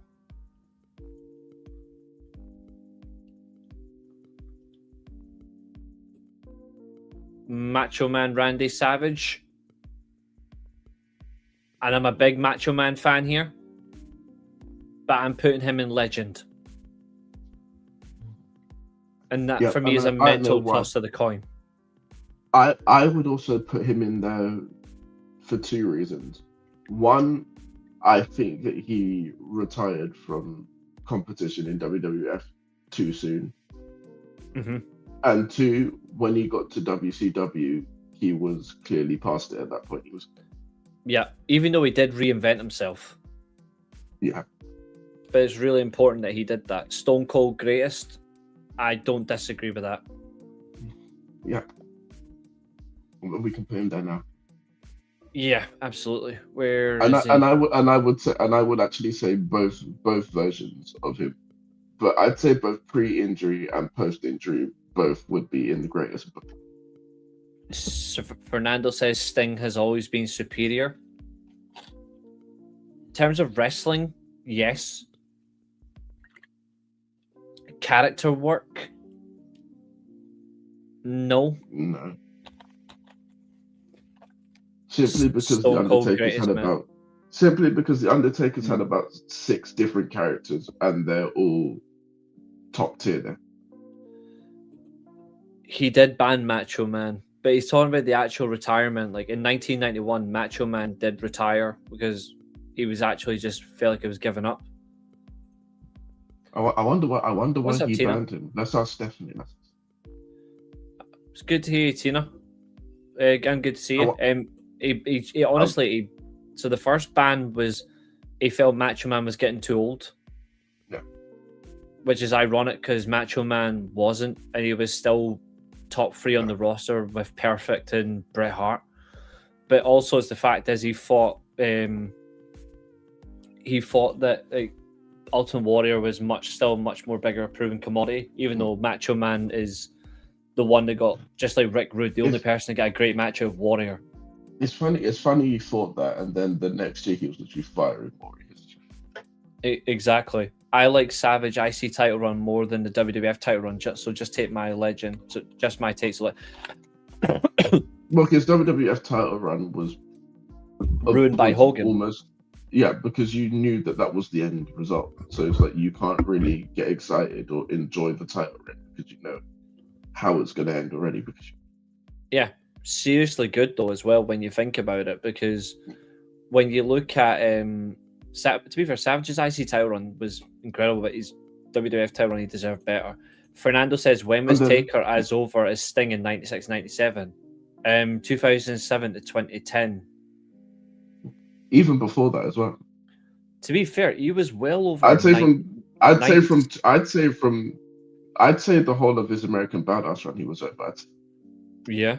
And also, are we disputing how over he was when he was in the Ministry? The best version of Taker. He was well over. Stone Cold is the GOAT.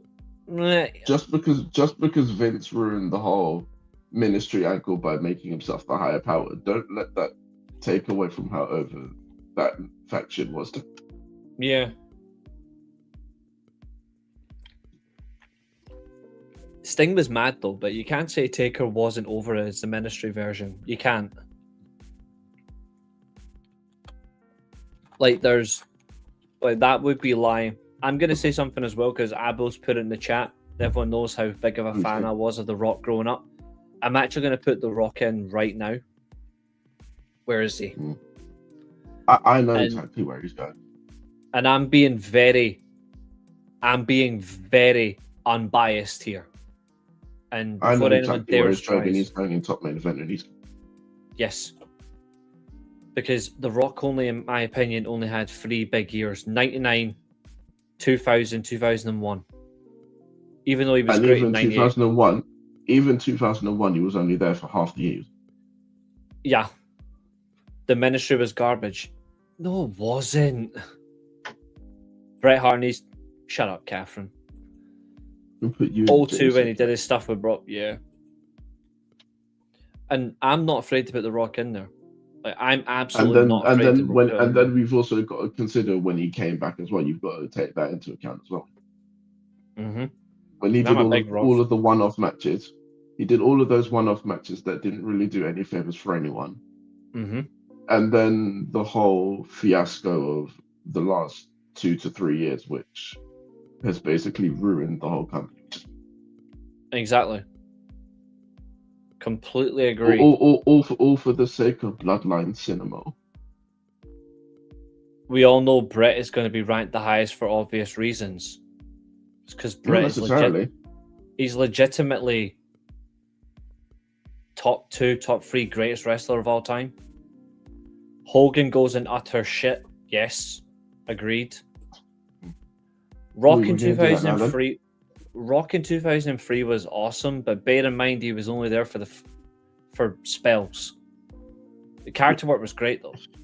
He was only there from January to March. No, he was there till April because Backlash. Oh, and then he did return with the Christian stuff as well, to be fair, which was funny. But after that, he was gone until Mania 20. Yeah. Where are you going next? Because it's your turn.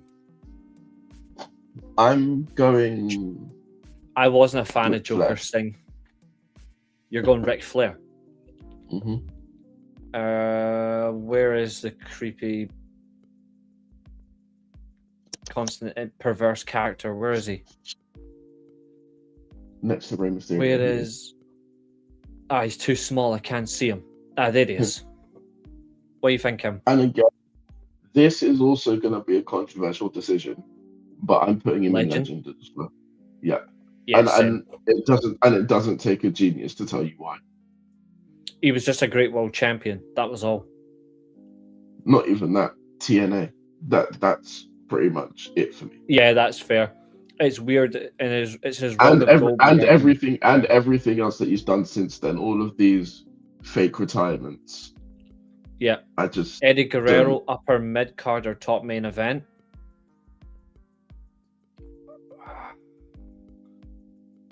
I would put Eddie in legend, and the only reason that he's not in greatest is because he died too soon. Mm-hmm.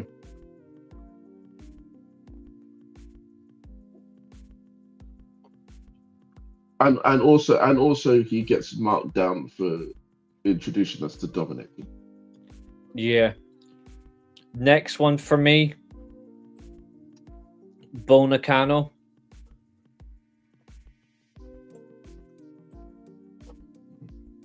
For me, she's the greatest women's wrestler that ever lived. Mm-hmm. No argument.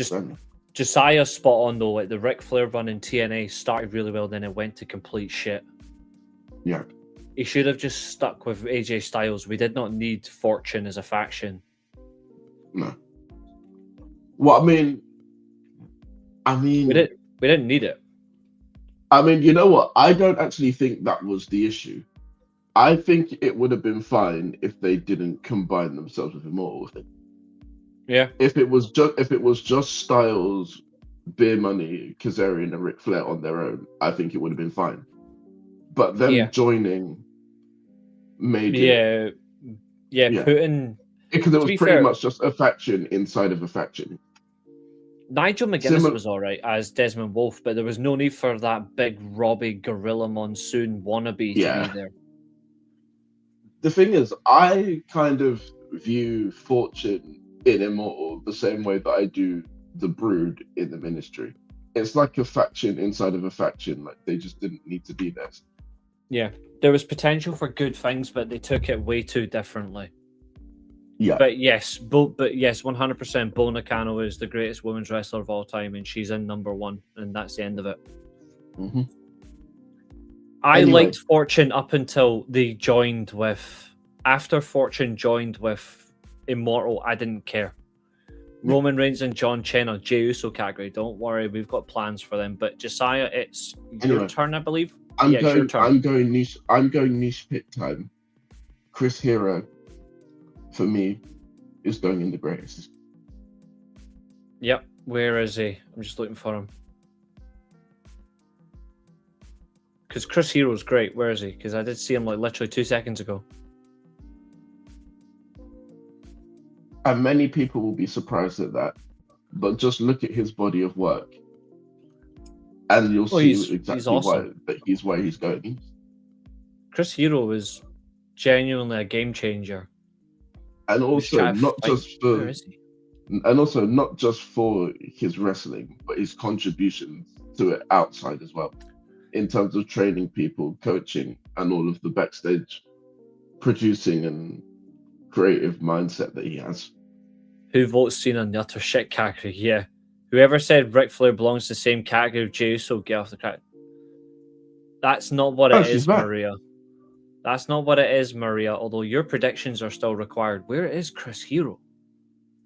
Next to Kaylee Ray. See, he's beside a creepy bitch. That's why I couldn't see him. Because she is. There he is. Knockout artist, Chris Hero. And you've got him in the greatest. Yeah. Well, I'm gonna fight back on this one, and I want to see what you. I think we might debate on this. Okay. I think we're really going to debate on this.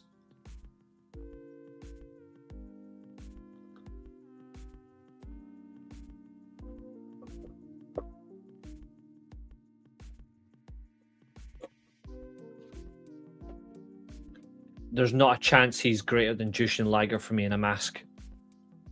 Or Ultimo Dragon. I would say he's the third I- greatest I- mass wrestler, though. But Yeah. I think Mysterio's a legend, not the greatest. Yeah, yeah. And it's actually weird because I feel like you've either got to put him in legend or upper mid card. I was Because his debating. main event runs were just terrible. Yeah, Harley And Race there is was- on the list. And yeah. there was actually a massive part of me that would have put him in upper mid card. But I think Yeah, the they thing picked- that saves him, from going in the upper mid card is his WCW stuff. Yeah, when he was genuinely on fire. Is it true Chris Hero almost became a member of the Shield? Yes, but they chose Roman Reigns. CM Punk wanted Chris Hero, but they wanted the Samoan man. Yeah, he's a really brainy fellow. Oh, he's so smart. And he's the one Yeah. who stopped Ricochet from being a clown temporarily. Mirror, mirror on the wall, who's the fairest one? Well, it's you, Nature Boy. Not that piss and Jay. Yeah, that was funny. Mr. Perfect, upper mid card, but he is a legend. Oh, We're not putting him fuck. in the upper mid card. I'll tell you that now. I cannot put him any. There's no way Perfect is lower than Rock. No. I would say Perfect is a legend, but I'm putting in Liger first. Where's my man? There he is. Straight in. Back to you. Right. Rey Mysterio buries Liger. No, he does not. Who said that? Fernando. No, he doesn't. Oh wait. I see one person. Riddle is going in utter shit. Yeah, Riddle's absolutely going in utter shit. Where is he? I did see like his disgusting. There he is. Mr. Perfect is better than Bret Hart. At promos, yes. At wrestling, no. But they are Although in terms of wrestling, it is a lot closer than many would give it credit for. I agree. Just like it's very close between Kurt and Bret as well. Yeah. But there's no way in hell that Rey Mysterio buries Liger. I mean, I'm sorry, but that's delusional. Now I know that he is a piece of shit, and he's an extreme piece of shit. But I am going to put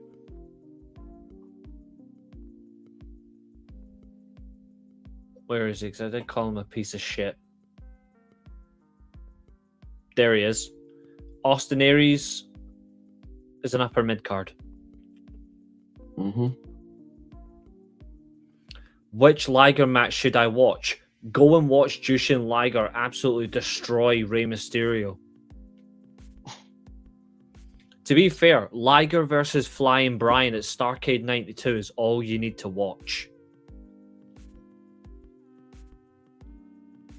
Who's next for you? Let's have it.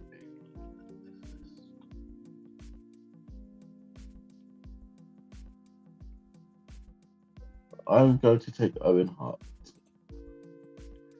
Mr. Perfect was a better character and better on the mic and better at selling. He was better on the mic, better at selling? No. He was better doing the outlandish selling, but in terms of actually selling a match, Bret was better. He was far better. The character, Hitman versus perfection, well, excellence versus perfection, in a way, yes. But if you actually look at it, both of them are the perfect representation of what you want in a wrestler. I'm going to go for Owen Hart here. I'm assuming legend. Yeah. For two Good. reasons. The first reason, similar to Eddie, is obviously we didn't get to see what could have been for him. And also, fuck you, But Triple for H, reason number two, he wasn't better than Bret, and Bret's in the greatest. So by that, Owen can't be. although it's actually just as close. Yeah. That's how good he was. Up next, I'm going to go with...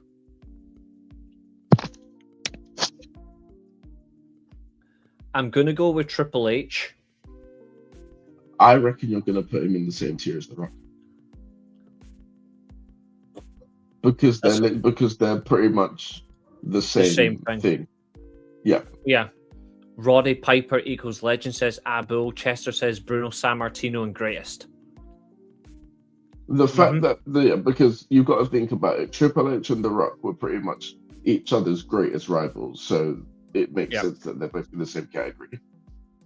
Yeah. And they were over pushed. One of them because he was a draw, the other one because he was getting knuckle dustered into the boss's daughter. Triple H and legend says Katherine. You, to be fair, you could argue that they're both still over pushed now that they're... Oh yeah, they still are. Who's next for you?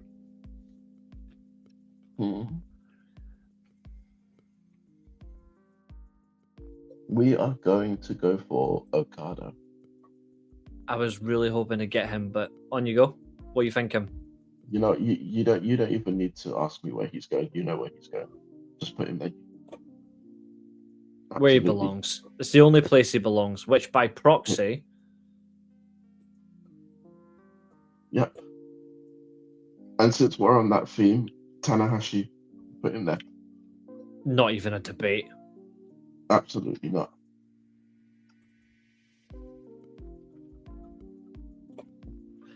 What if Bobby the Brain Heenan managed Bret Hart instead of Mr. Perfect? That would have been a match made in heaven. Because Bret Hart loved Bobby Heenan. Okada and the Great, absolutely. Katherine, you think everyone is a legend, including Hangman? Lol. Next one. Yeah, just the master of reinvention. Yeah. And relevancy. Who's next for you? I'm going for Andre the Giant. Andre. Uh-huh. And I'm putting him in legend. Same. My next pick, I'm going to go for Suri. And I actually think based on where she's at, it's between two. It's legend or the greatest. I would say legend for now, for the simple reason that it's still early. Yeah, but her success is crazy on the great scale. If she keeps going at the rate that she is at now, I'd say in about 3 to 5 years she'll be up there. Yeah. If Triple H didn't marry Stephanie, he would not be ranked a legend right now. No, that's why we didn't even put him in the legend category anyway. Yeah. But still, regardless, who's next for you? Temple's favorite masked wrestler still unlisted. Naomichi Marufuji still in here. Samoa Joe still here. Shibata, Nakamura, Naito, Steamboat. Shout to Suri for her match with Athena was amazing. Yes, it was, Xavier. Yeah. We've got Razor Ramon, Mick Foley, Ultimate Warrior, utter shit. Yep. Where is Warrior? Put him in there now. We're not. I don't think Warrior's actually here. I don't think they've included Warrior. Well, I see Ultimo Dragon. He is going in the greatest. Yeah, that's Ultimo Dragon, yeah. And he's going in the greatest, no questions asked. Yeah. For me, he's the second greatest masked wrestler. For me, my third favourite, to be fair, is it's for me, I know I said Rey Mysterio earlier on as a consensus, but for me, my opinion, it's Juventud Guerrero. And then Psychosis, then Rey Mysterio. Many people actually don't remember that Juvi had the mask. Yeah. They're lucky he wasn't an ugly bastard. Yeah. Right, so you just did Ultimo Dragon, so it's my turn next. Mm-hmm.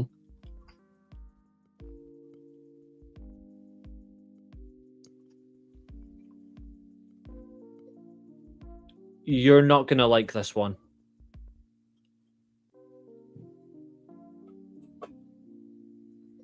You're gonna put Zack Sabre Jr. in top main eventer. Mm-hmm. I could see it coming, and I actually have no complaints on it. Oh, thank God! Just because it's still too early. For as good as he is, and as weirdly, as old as he is, Mhm. I still feel like there's more for him to do. I agree. Who is next for you? And I still think Pentagon Jr. is still better than Rey Mysterio. He's in my top. Well, actually, he's ahead of Mysterio for me always. Who's next for you? I'm going to go for Kota Ibushi. You're going for Kota Ibushi, and I'm gonna guess.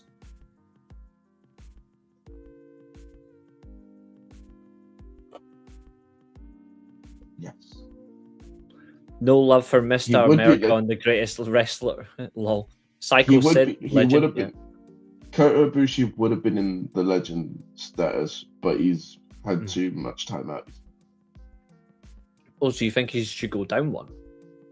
No, he's perfect where he is. I said that he would have been in the greatest, but he's had too much time out. Oh, thank God, I was going to say. Reece, that's a hot take with Penta and Ray. I just prefer Pentagon Jr. than Rey Mysterio, but I like WCW Ray and early 2000s Rey Mysterio. Right, my next pick.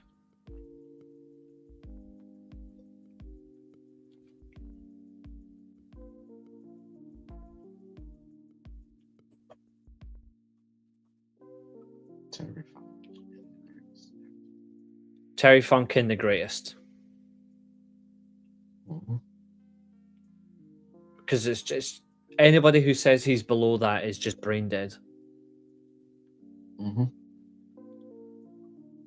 Who's next for you, sir? I'm on the subject of you putting Terry Funk in the greatest. I'm gonna put Mick Foley there as well. Yes, good man.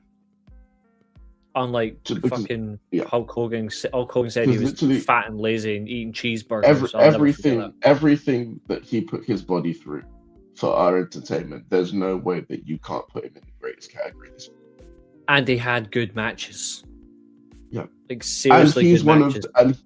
And he's also one of the rare exceptions where even all of his post-retirement matches were somewhat decent to watch with. Terry Funk, Godfather of Extreme. I think it's either the Sabu or the Iron Sheik. I'm just going to the Lou quickly. Hey, Sabu or Sheik, sorry. Say that again. Oh, he's going to the Lou quickly. Okay, I will in the meantime put someone in.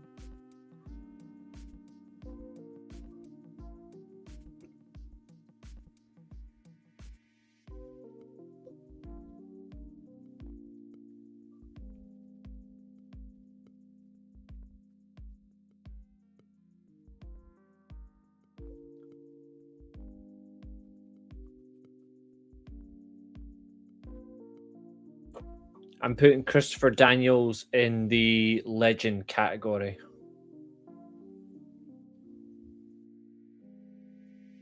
Controversial, but Dusty Rhodes equals top main eventer. I actually agree. Chat, put some picks in that you want to see. I'm going to put Bryan Danielson in the greatest as well. If there's anyone else you want to see added to a list, feel free. Jericho and Legend. I've got Jericho in the greatest. For longevity, character inventions, overall title success, promotional success. I'm going to put Asia Kong in Legend.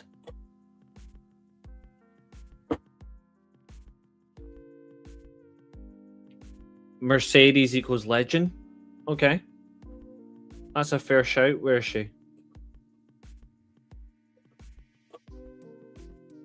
I'm alright with that.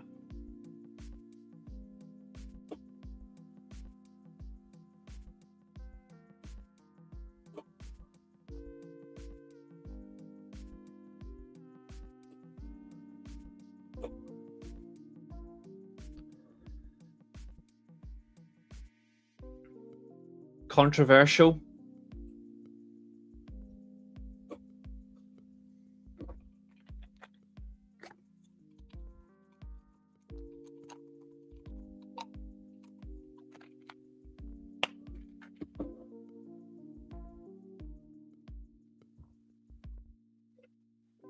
And just to fuel the fire,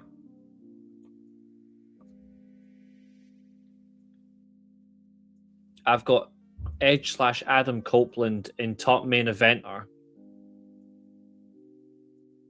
And I've got Christian Cage in Legend.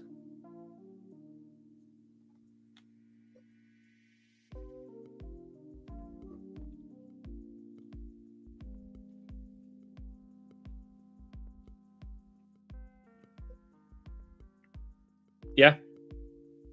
And to be fair, it's not because I don't like Adam Copeland.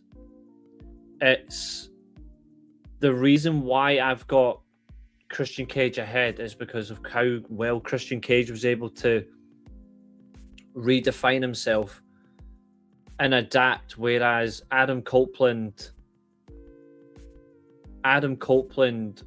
not his fault, obviously his injuries were really bad, but it took him out the game for a long time. And when he did, his work rate wasn't up there and he kept getting really bad injuries and it took him off. So I think that does go against him a little bit, which is a bit of a shame.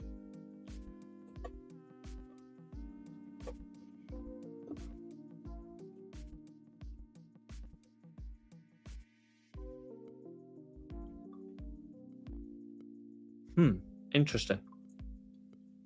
See, a lot of people are thinking he will as well. I think he should. Dean Malenko and Legend, absolutely. The Iceman cometh. The reason I say Copeland at Legend is because Copeland was one of the blueprints to being a heel, but understandable. Yeah, that's a fair point. I don't disagree with that either. Andrade, I'm going to say, is top main eventer.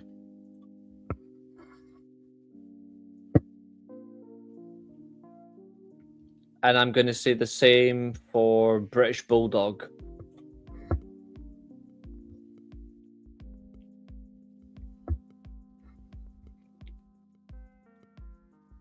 Doug Williams, I'm a big fan of, but I'm going to say upper mid-card.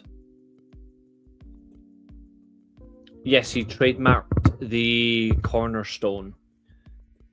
Jeff Cobb, Jey Uso category.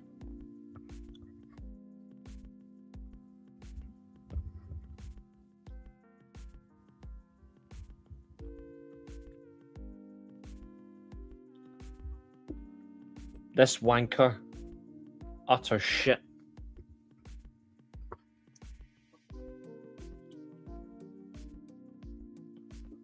Samoa Joe going into Legend.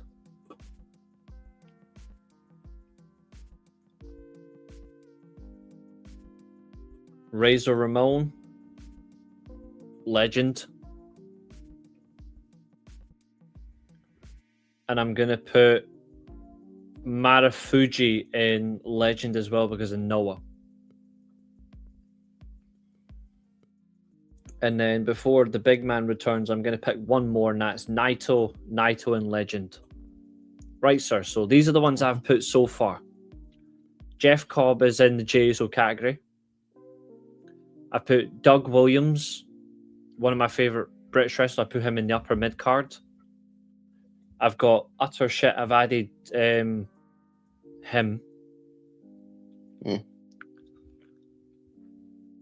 And then I've put Naito, Marufuji, Scott Hall, Samoa Joe, Malenko, Christian Cage, Banks, Asia Kong, and Daniels in Legend. And I've put some of the chat nominated these ones, but then also I put Danielson and Harley Race in the greatest. And I put Edge, Andrade, and British Bulldog in top main eventer with Dusty Rhodes.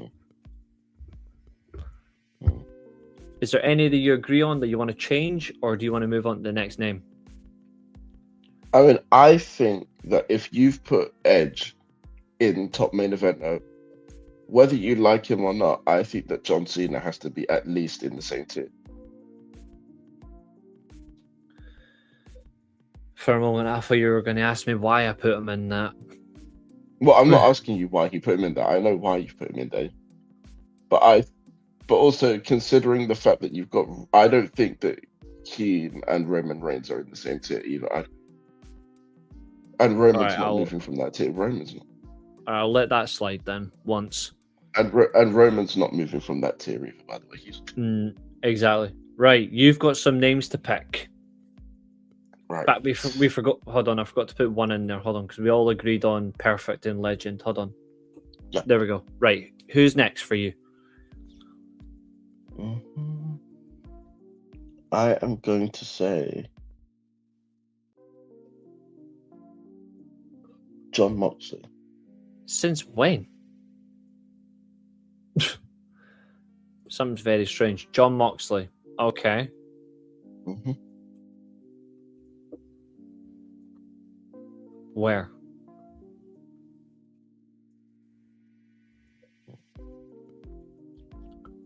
I'm gonna put him in the greatest. Okay. It's Cena's utter shit. He can stay there, says Abu. Will Ospreay and Legend, says Xavier.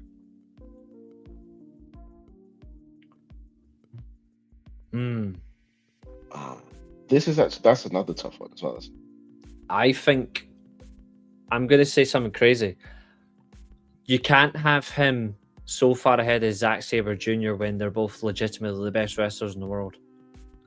Just because Dave Meltzer gives him so many 5 stars that don't make sense. When he's got a lot of great matches, he gave a 5-star to that Blake Christian match. Oh yeah. Which was I absolute think horseshit. this is a weird one. I think this is a weird one because you can't have him so far ahead of Zack Sabre Jr., but you also can't have him too far behind Kenny Omega. Therefore, it's either top main eventer or legend. Which is what Xavier's saying. He's got legend. Yeah, I would put him in the legend just based on his accolades. Yeah.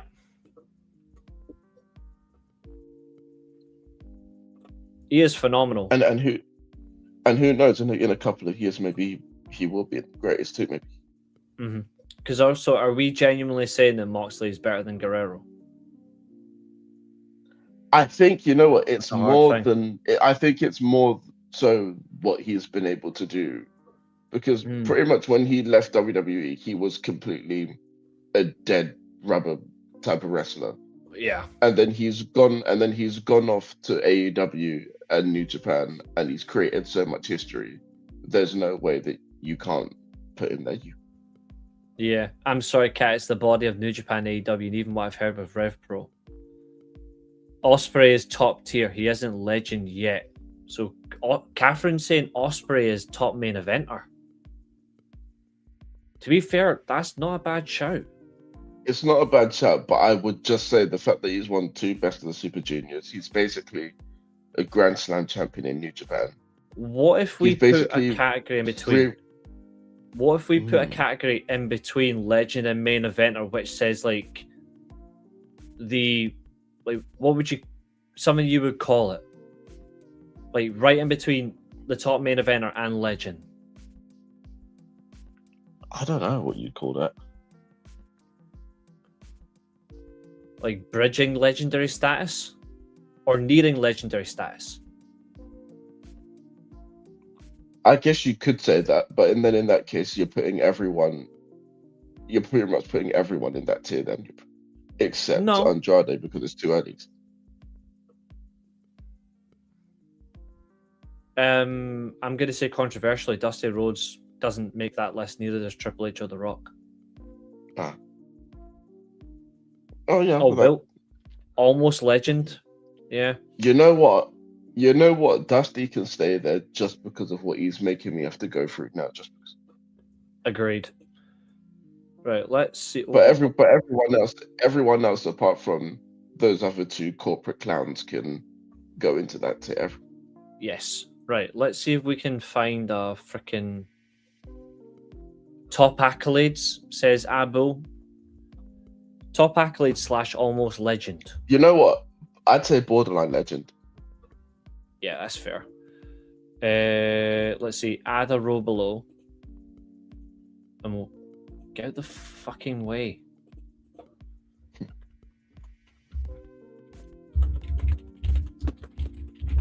Because that way we can then make a few.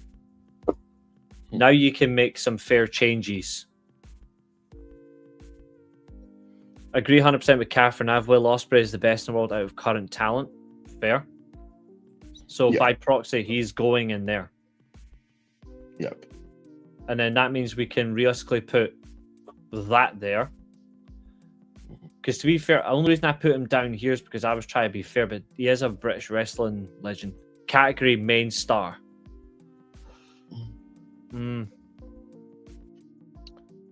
But now that you put that there, I think about it. What makes Edge a borderline legend and not an actual legend? For me, it was the length of time out, plus when he's returned to wrestling. Like, we haven't seen an awful lot of him, and even when we do, either gets injured or it just doesn't go anywhere. Whereas the reason why I've got Christian Cage as a legend is Christian did get a bad injury, but the minute he recovered and got back into wrestling, he's completely redefined himself in two separate companies. That's why I've got Christian Cage in that. And he was the first big jump to TNA when TNA were needing a big star. He was the first major big jump, if you think about it. Because I think he was a bigger jump than Jeff Hardy was in 04. Christian in 05 was like the biggest shockwave. I mean, to be fair, Jeff Hardy, I would say that he's the biggest because Jeff Hardy only went there because he had nowhere else to go. Whereas people really wanted Christian and Christian went there.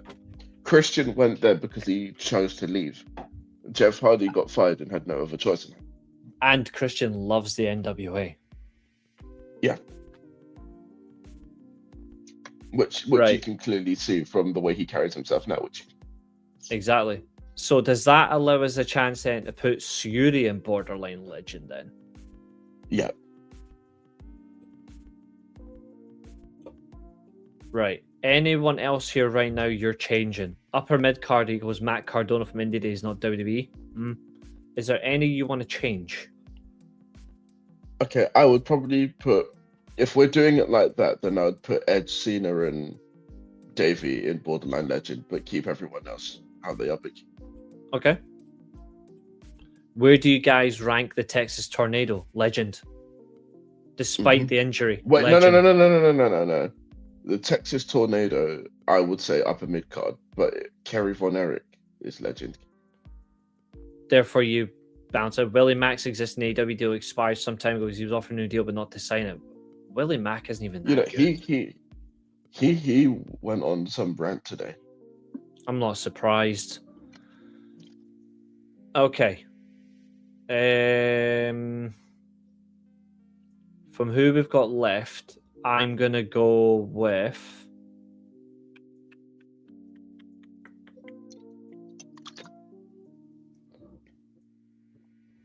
I'm going for Low-Key.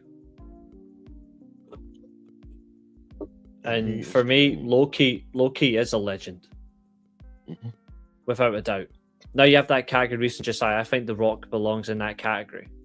He thinks Rock belongs in borderline. Yeah. 7 world titles, held pretty much everything, did main event or headline WrestleMania. Several years running, but I just don't think he was there long enough. Yeah. If anything, Triple H has more of a shout in going into borderline legend than The Rock does. But we're still not putting him in. I just don't like him, so he's not going to mind. Yeah, same. I think Doug, to be fair, I think in that case, borderline legend, I do think Doug Williams belongs in there because of what he did in TNA and the British wrestling scene. Yeah, fair. That's fair. And that means Austin Aries can stay in upper mid card on his own for now. Yeah. Speaking of upper mid card, however, I do have to make an unfortunate name. Takahashi. You're gonna put her. Yeah, just because he gets squashed by every heavyweight that he ever faces. Yeah, it has to be character realism for him. Who's next for you, sir? I'm going for Ishii. Oh God, now I'm scared. Where are you putting him?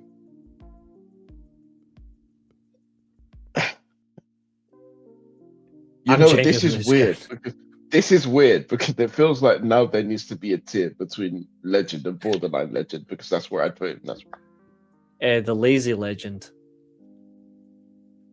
Actually, we should call this one between borderline. Just for the sake of what he's done before he got washed, I'll put him in legend. I was actually going to say we should have the category as Catherine's wank bank, and it's just Ishii. Yeah. but what I will say is Ishii is probably the weakest legend that will go into that tier. Nah, Masahiro Chono. You think? No, I'm Because just kidding. Chono didn't Chono. Yeah, because Chono's won God knows how many G1s, and he's actually been the champion. Exactly. And speaking of that, I am going straight away for Jay White, borderline legend. Yeah. Because for God's sake, it's He Jay would fucking White. he would have already been there, but because of the injuries, we need to see more. And losing to one-legged MJF. Oh yeah, and That's an automatic beat up points by- off. and the fact that he was going to end up jumping to one-legged Adam Cole as well. Don't forget that. The lazy legend, that's me, my own special category. It says Abu. And then Catherine says, don't talk bad about her sexual origin. Jesus Christ, Catherine. Who's next for you, sir? Who's next? You've got a couple to pick anyway, because you had a list, so you've got as many as you can do the next 5. I'll take both Young Bucks and put them in borderline legend. Yep, Matt and Nick in borderline legend. I'm fair with that. Because I want to see how their recent face turn. I want to see how that develops. Yeah, that's fair. Who's next? You've got another 3. I'm putting Yes. Gunther in that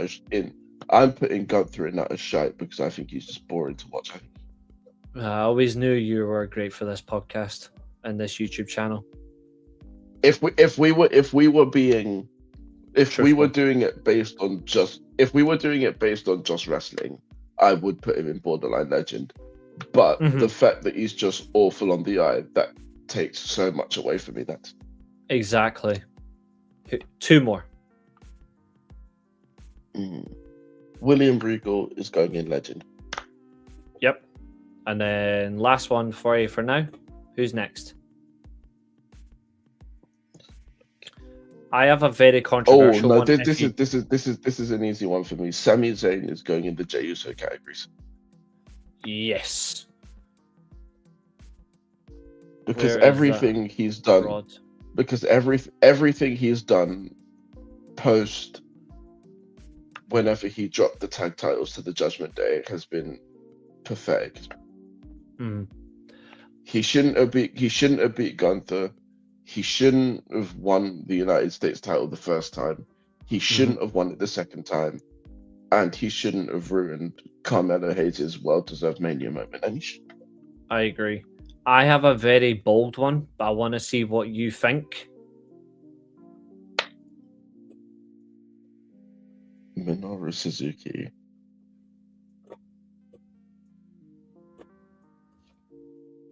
No debate. No questions. No notes. Sami Zayn is a lot better than Jey Uso. No, they're both equally shit. Genuinely. No, Sami Zayn, he's a good wrestler, but he's just insufferable. Used to be. He used to be. Jey It's borderline Jey Uso and utter shit for Sami. Agreed. Carmelo Hayes was screwed. No, Carmelo Hayes is crap too, let's be real. But in some ways, yes, he was. He is, but he just deserved it more. But he just... Yeah. Who's next for you? Kevin Owens for me. Legend, I'm going to assume. Or borderline. Yes. You know what? I'm going to put him in legend for the simple fact that the WWE, they haven't given him much, but whatever they do give him, he makes it work. Exactly. That El Generico is gone. I'm going to go for a big ballsy one here. And if you've listened to me in the past about my discussions about ECW, shit's about to get real. And I'm not afraid to do this. I know exactly where this is going, and I like it. RVD in top main event. And I actually think even that's generous. Yeah, I was tempted between top main event and upper mid card. The only reason I put him in top main But event, you can't put him in the same category as Austin Aries. You can't. No, I can't. That's cruel. But also the fact is, he did hold 3 world titles that he did deserve, but his actions led to 2 of them being taken off him.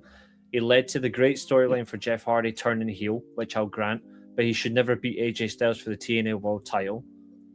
But his entire category was great. However, I can't put him any higher because of the fact is RVD wasted a lot of his career. Great wrestler, but he was a waster. Yeah. Mm-hmm. And Katherine agrees, thank God. Yeah, it's honest. Jericho's happy that Kevin Owens the legend. He just made the list. I've got nothing against RVD, by the way, but I'm being straight fast. Like RVD, if we're just talking ECW RVD, original ECW, he's in borderline legend. But then you look throughout the rest of his career, the only time he wasn't lazy was when he went to Dragon Gate before he did that AEW appearance. Yeah, which he probably never should have done. Because 2001 to 2006 RVD was genuinely good, but 3 years after that he did fuck all. Then he turned up in TNA for a couple of years and didn't do much apart from all, basically. He won the world title, lost it, and then he got mugged off. And then he won the X Division title, that was not enjoyable. That run was not enjoyable at all. It's so weird. That X Division run was so weird. I don't even remember who he beat or who he lost. Zima Ion. All I remember is he had a ladder match with someone at Lockdown or something like that. Exactly. The match with Jerry Lynn was good though. When Jerry Lynn returned and turned heel on him, that was good. Because everyone's like, "Oh, RVD's the most perfect X Division wrestler," and then obviously everyone got offended because Jerry Lynn got offended because they called him the pioneer of the X Division. I was like, "Well, Jeff Hardy's the most perfect X Division champion, never to be X Division champion." Yeah. Like that's another thing as well. He's had 3 X Division title matches. He's never won one of them. He's the only guy that deserves it that hasn't won it. Right, who's next for you? And he's probably not going to win it now either. Yeah, it won't happen. And there's likely to be fair,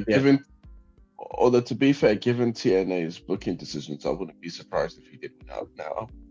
If he does win it now, it means fuck all because he should have won it years ago when it mattered.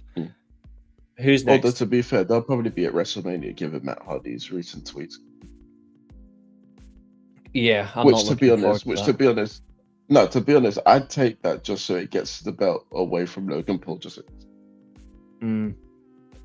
But then also you've got the fact is like they've got this stupid heel turn with the Righteous, which made no sense. Who's next for you? Yeah. Anyway, we'll get to them after. Back to business.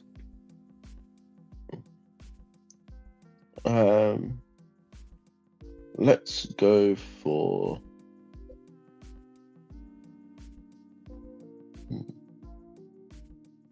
Who's that next to Tommaso Ciampa? Tony Storm and let me zoom in. Fuck off. I don't want to look at fucking.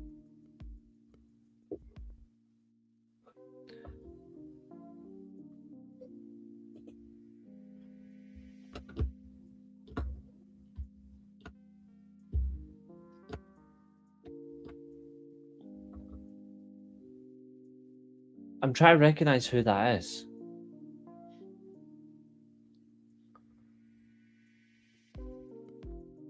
I've got no idea who that is.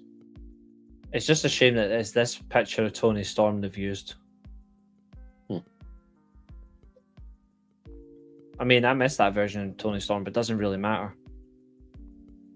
But, yeah. I'm not sure who that is, and I can't remember. Really annoyed I can't remember. It's not like, based on the build, it's Matt Morgan. It's not Matt Morgan. It looks like Crimson. I don't think it is. Because Crimson didn't probably have not. Like that. I'm not sure. I really can't remember. Hold on, is that Toriano there?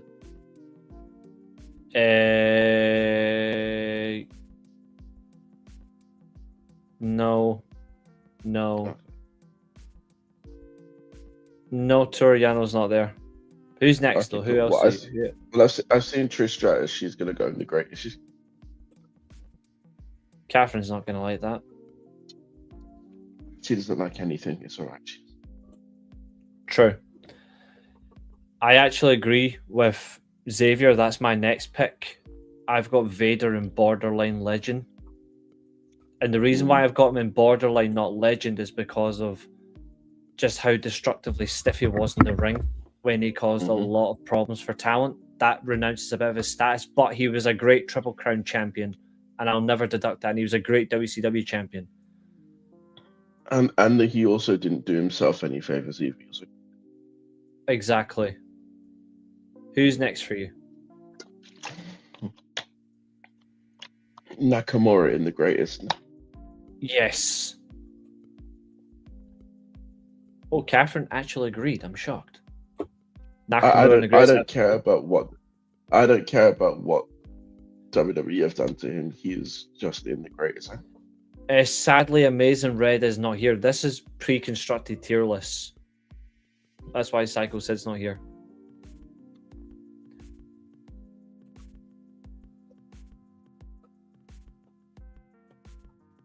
Great Suzuki and the greatest.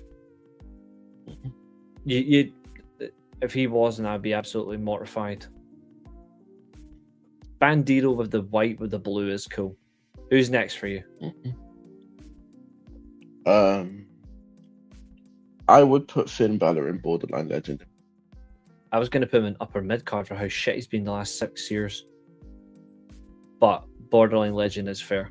Because he's out other success elsewhere does trumpet. Sorry. And I also do feel like there's still something there for him potentially if he just gets his fingers out his arse and leave. I'm gonna go.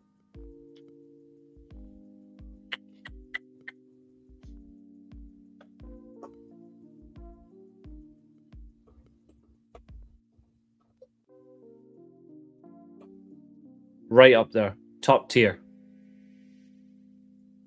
Ricky the Dragon Steamboat.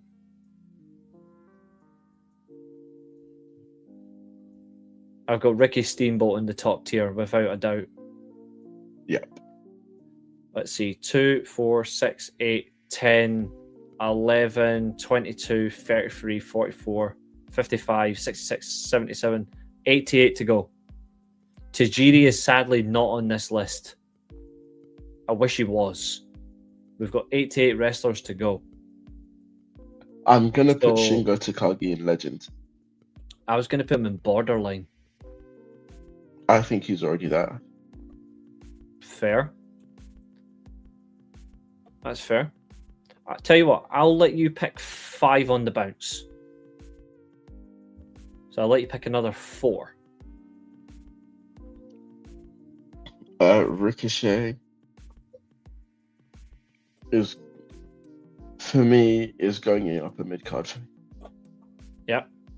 I think he's the exact same as Hiromu. Agreed. Who's next? There's one there right, sitting staring right in the face. Keiji Muto. Yep. Easy.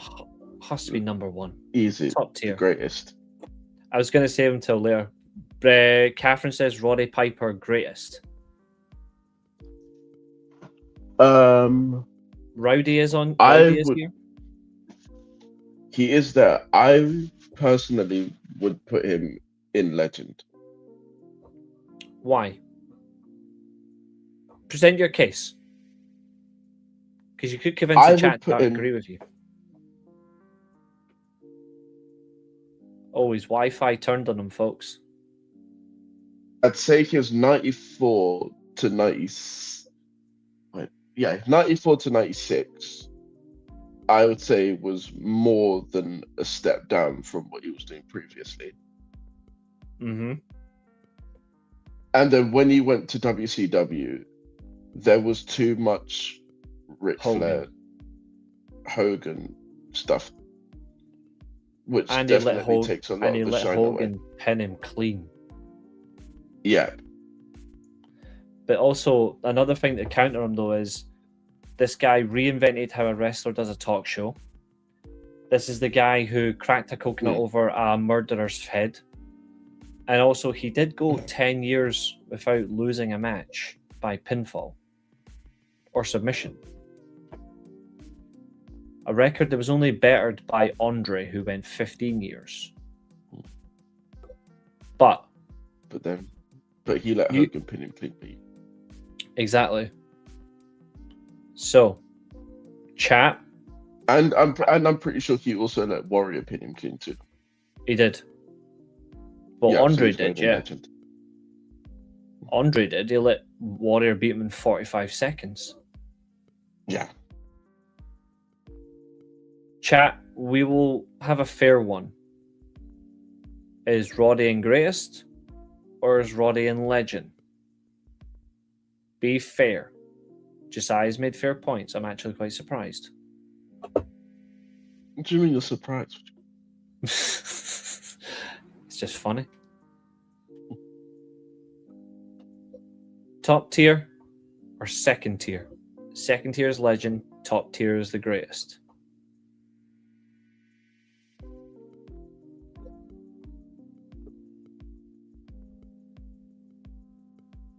Roddy is greatest. Chat deduction, there's more votes to be fair. They've outvoted you. Fair enough. Right.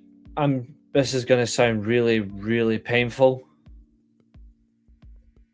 And unfortunately it's true. But some things must be said. Kyle O'Reilly is upper mid card. Yeah. Chester said greatest. Carl said legend. Carl did agree with you, by the way. To be fair, I was stuck between the two. I was actually for different variants because you made fair points. So, who's next for you?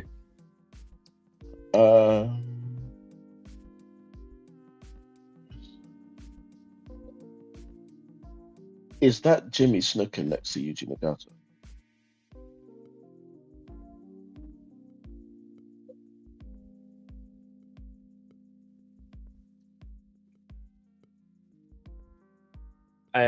I don't think Jimmy Snuka's actually here.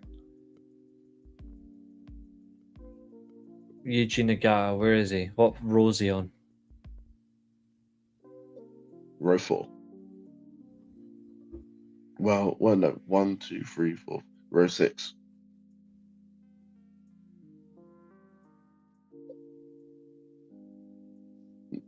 No, row 6 is the one above that. That's row 7. That's... Oh, sorry. Yuji Nagata. No, I'm not. That one there. Yeah. That's not Snuka. Is It doesn't help that it doesn't say who it is, though. That's the problem. It should highlight saying who they are. But it sadly doesn't. But on the same row, it is actually a very interesting shout, though.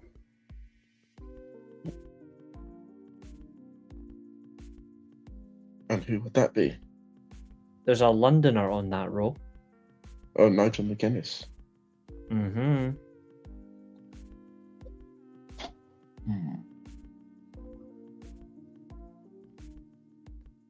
Is that Stardust?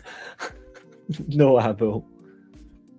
This is interesting. It's definitely either legend or borderline legend for me. Mm-hmm. And I think he's going in legend, you know? Yeah. He was just too damn good. And that series of matches with Kurt Angle as well and Bryan Danielson were phenomenal. And then even since he's been able to come back as well, he's never disappointed. Exactly. It's almost like he's an example of age comes but Like talent stays. I would go as far as to say that match that he had with Zack Sabre Jr. at Forbidden Door last year was my match that I was. Yeah, I really enjoyed it. It was so damn good. Who's next? Johnny Gargano is going in Jey Uso category. Good lad. And it's a shame because he had so much promise, but it just got wasted. I agree. Which is going to surprise you when I do the same with Dragon Lee. Yeah. Who's next? Although, to be fair, I will. This is a rare bit of Triple H praise that I'm going to give him. He is at least now trying to do something with Dragon Lee. Long overdue. But for me, it's still not going to mean anything unless he wins the IC title at WrestleMania, which, let's face it, isn't going to happen. Yeah. And you know exactly who's going to win it. Yeah. Exactly. Who's next? Is that Akira Tozawa? It is. You know what? I'm actually going to put him in low-key legend, because if you actually watch his stuff from his time in Japan and compare it to what he's doing now, you wouldn't believe that that's the same person. But he's actually very good. But he's actually very good. For me, Kenta's going in legend. If he didn't go to WWE, he'd be in the best seat. Oh, hands down. And to be fair, give it another year, and he could still find his way there. To be fair, his recent GHC title run as well was absolutely brilliant. Carrying Noah as well when they needed it, and his GTS will always be better than CM Puke. Who's next for you? Who is next?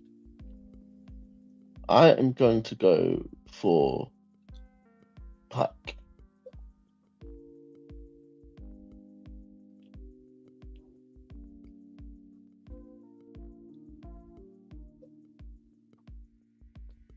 I did see him.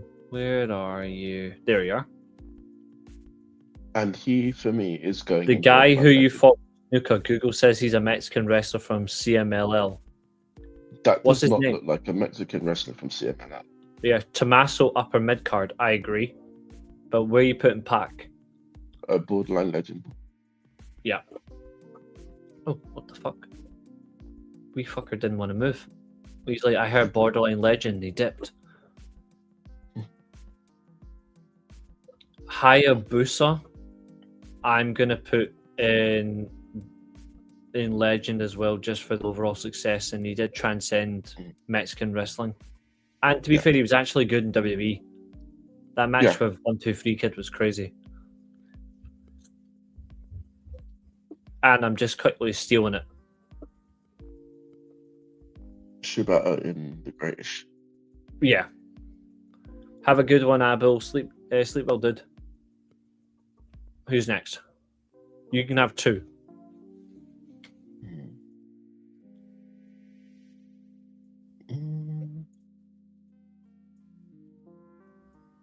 Well, I'll take Seth Rollins.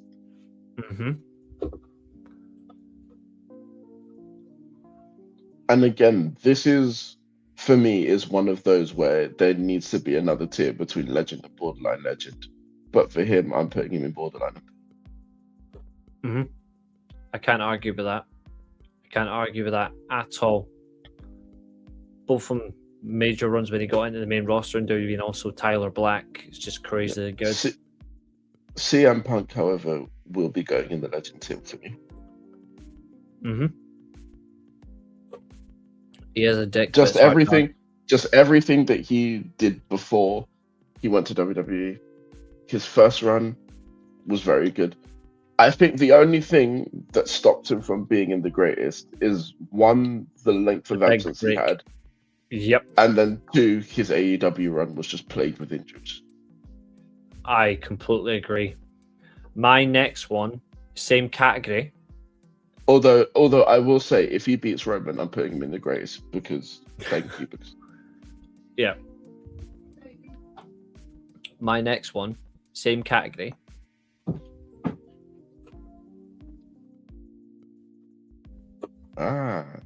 Kojima. That's pretty ironic. Yeah, because it was his only one and only Forbidden Door match. Yeah. Who's next for you? Who is next? Pete Dunne.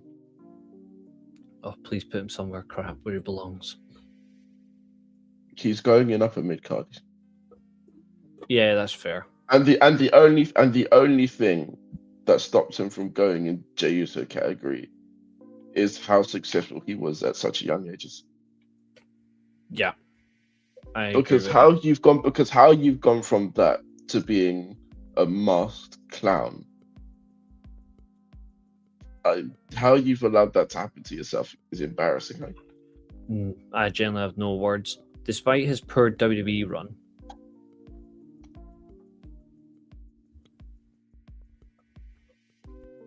well, poor so far.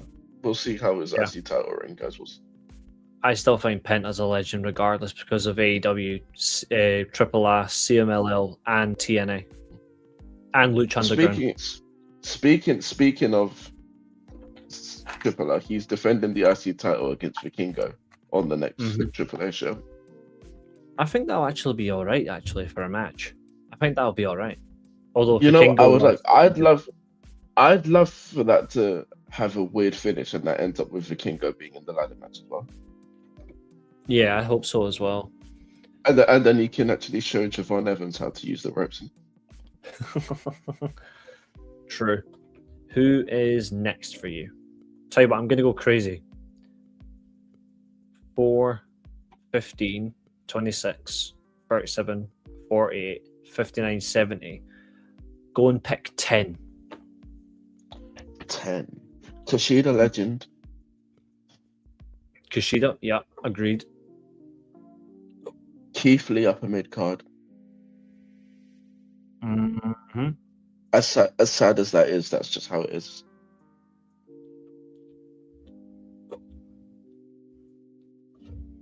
Bruno Sammartino, you've got to put in the greatest, despite that era of wrestling not being great. I agree.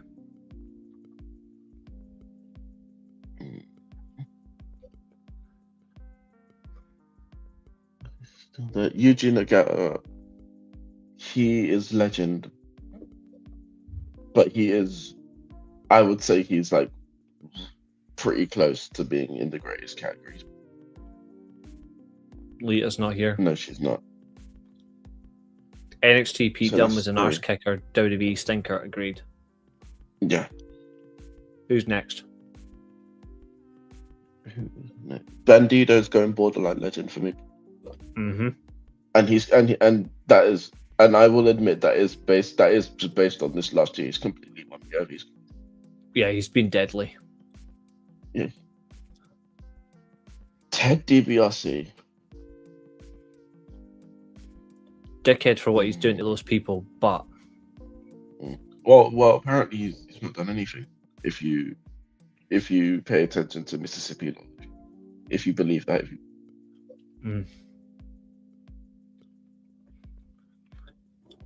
But he's going in upper mid card.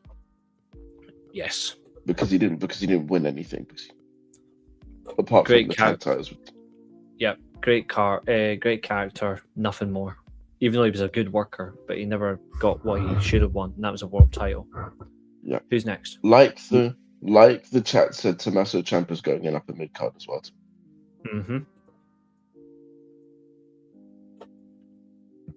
Tony Storm, I'd say legend. Yeah. Some may say it's too early, but I just think the body of work that she's done in AEW that puts her there by default. Especially after Charlotte Flair embarrassed her. Yeah.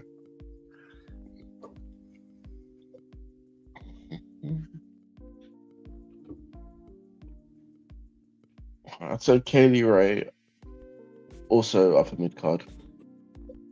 She's another one that suffers from the whole had potential, but has been ruined by the system and injuries.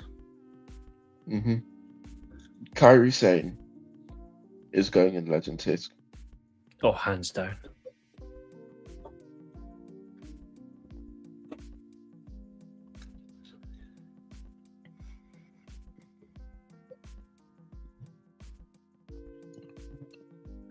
Claudia Castagnoli I'd say borderline, but he's getting that. Yeah. How many has that been? You've got another 4. Okay. Now we are getting towards some wrestlers that I don't recognize them. Mm-hmm. If that's Bruiser Brody, I'm Is putting him in legend as well. yeah. Same. Even though he was a bit of a menace to himself. Mm-hmm.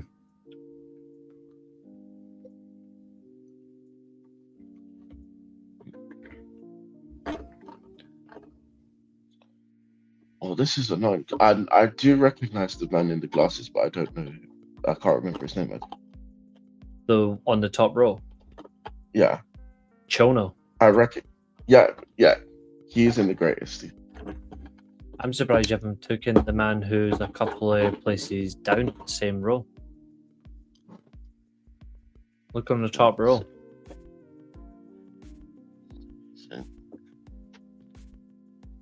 No, I can't tell. Oh, I'll show you in a second.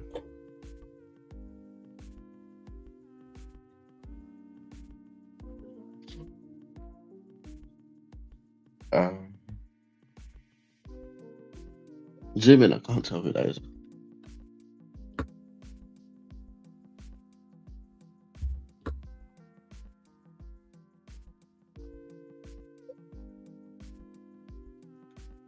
Yeah, I still can't tell who that is.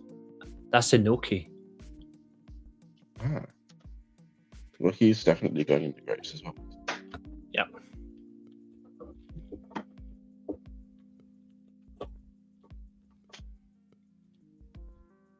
Right, now it's back to me.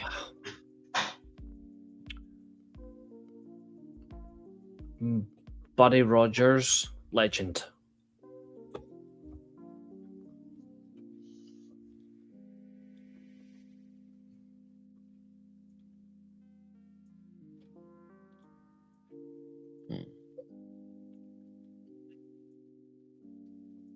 Ray Phoenix.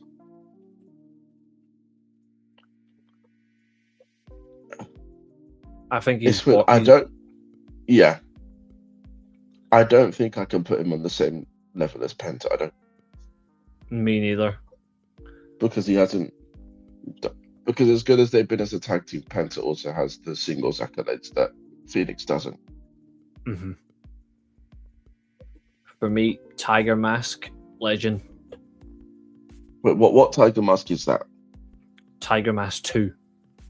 Okay, yeah. If it was Tiger Mask 4, it'd be greatest. Then you're looking at the greatest again. Mm-hmm. But unfortunately, it's not, so he isn't.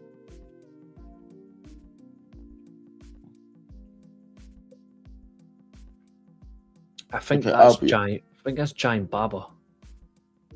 Okay, I'll be honest. I don't know any of the rest of these. I know some of them. You'll recognize her though, surely. That's Mickey. I know her. She was she was in NXT UK. I know she is Mickey's Salamora or something like that. Yeah. Well, yeah, I know who she is. She can go in the greatest, is she? Because she is genuinely. Yeah. I'm gonna go with, even though he's a piece of shit, Dynamite Kid, legend. More of a legend than Bulldog, if I'm being honest. Yeah. We have that's what's his name?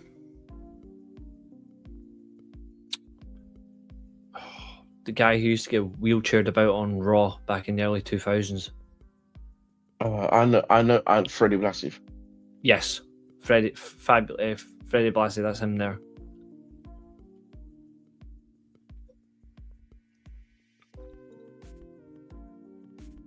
From what I heard, he was very good from. Mm-hmm. Very creepy though. As well, Yeah. as it turns out, many from that time visited. Mm-hmm. That one should be familiar to you. That just looks like one of El Grande Americano's minions. It's Mil Mascaras. Well, I know that, but it looks like one of his minions. Well, Yeah. and he's going For me- to legend, isn't he? Yeah, he is. Who is the redhead one wearing pink? The redhead one wearing pink. This one. Yes, who is that? I'm not sure, but there's one person in here that I absolutely do know, and there's no other place except Legend for him. Takamichinoku? Yep.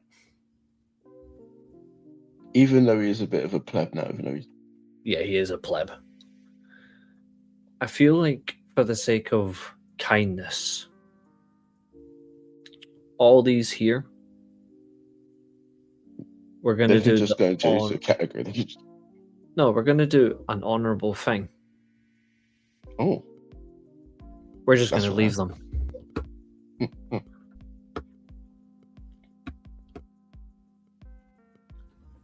We're just going to stick to these guys. Fair enough. Right. I'm actually happy with all of these.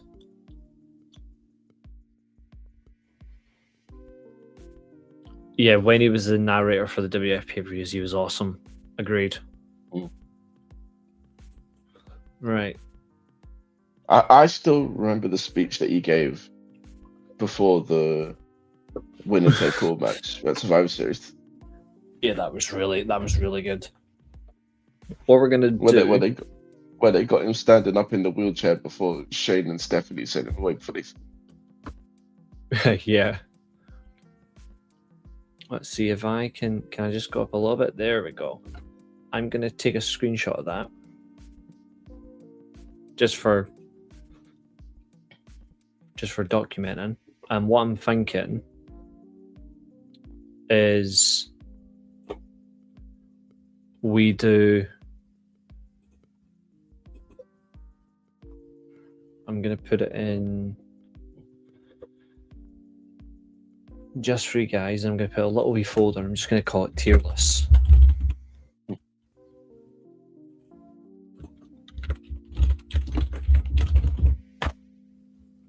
We'll try one more. So I'll close that down. So let's have a look. What's the next one? Seems like TNA are going to escape your wrath today. I'll get them next time. We're going to do a crazy one. One more. WrestleMania main events. Oh, okay. The furthest it goes up to is...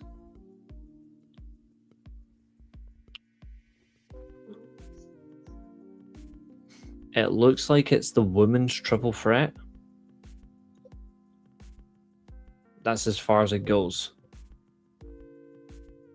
Nah, I don't think that's good enough. Do you want to do WWE belt designs?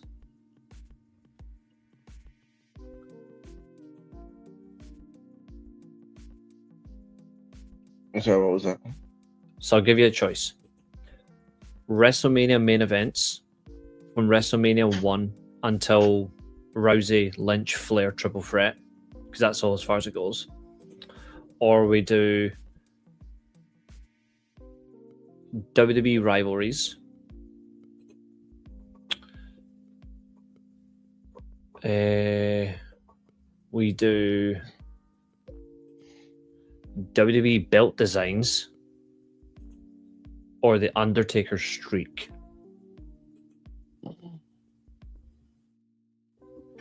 That's interesting. I've got a toss up between two. It's either going to be the Mania main event or the Undertaker streak. It's your call. But it's just picking which one. I think because there are more of them, we'll do the main events. So there's But one, two, but the three, streak four, is five. definitely something that will be done. Well, I'll Well, let there's you make it. 35. I'll let you make them informed. No, it's only the main events. Yeah, No. So there's 35. So 3, because 6, you said it 9, goes up to 12, Yeah, obviously. 15, 18, 21, 23, 25, 27, 29, 31, 33. Yep, 35. 2, 3, 4, 5, 6, 7, 8, 9, 10, 11, 12, 13, 14, 15, 16, 17, 18, 19, 20, 21, 22, 23, 24, 25, 26, 27, 28, 29, 30. There's 44 belt designs. There's also factions.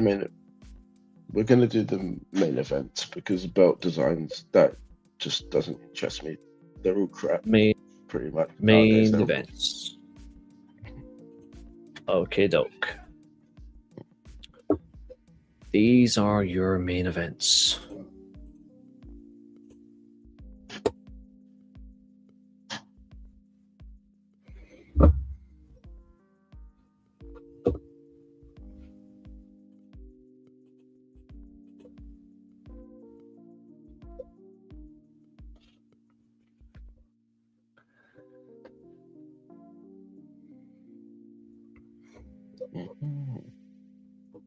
So your categories for this is GOAT, Epic, Great, Very Good, Good, Average. I'm going to put Diabolical, Horseshit, the worst of all time.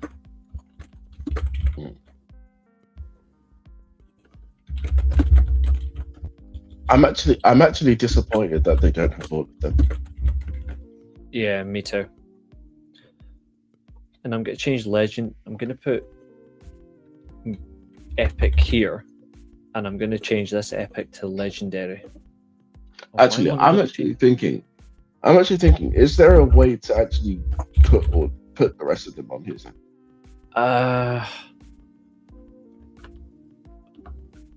I can add them, yes, as images. Yes, because I think, I would love that. Yes, we should do that. Right, so WrestleMania 36. And for the rest of them, the rest of them all have to. So it's WrestleMania 36, 37, 38, 39, 40, 41. But are we doing both nights or just one night? Both of them. Damn. Because they all need to be dissected. Yep, 36 was 2020. That was 2 nights. Also, don't you find it weird that we still don't actually know what matches main event in night one? So first night is Boneyard. And I actually think that the night one main event should be Brock versus Epiphany.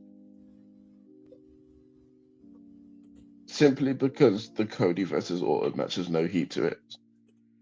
Agreed. It's more a mystery of who Randy Orton's talking to on the phone and why it's not the Rock one. Let's see if we can upload this. Hold on.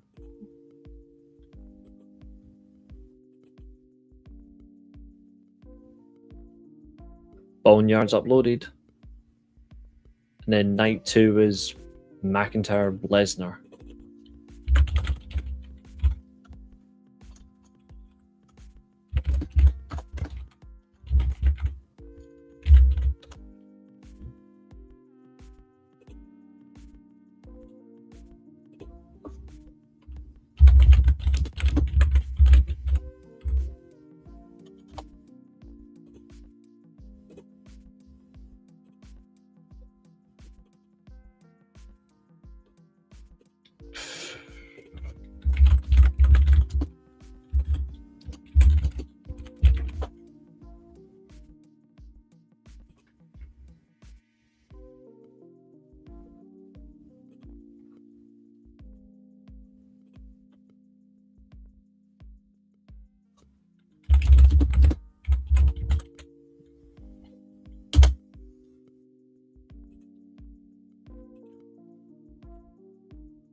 Here's 37. Banks Belair. Reigns versus Bryan versus Edge. And then 38 was Lesnar versus Reigns. Mm-hmm. And Kevin Owens versus Stone Cold. Yeah.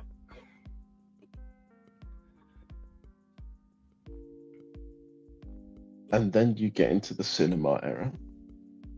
Ugh.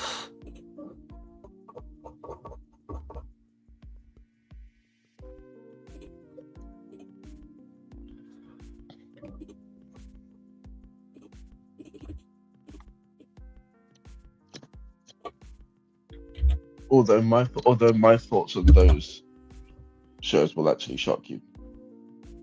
Interesting.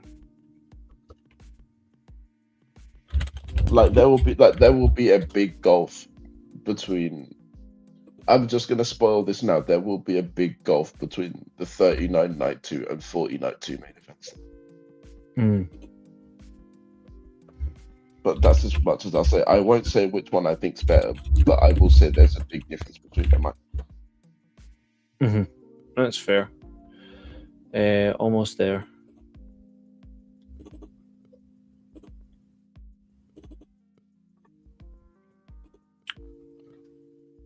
And also, looking through all of these main events makes me wonder how many more Roman Reigns main events are we gonna have to sit through?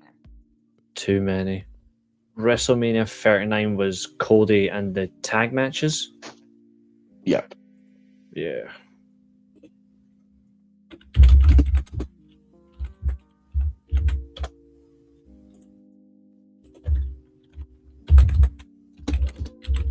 Sammy KO. God almighty. And then WrestleMania 40 was, well, The tag match and the rematch.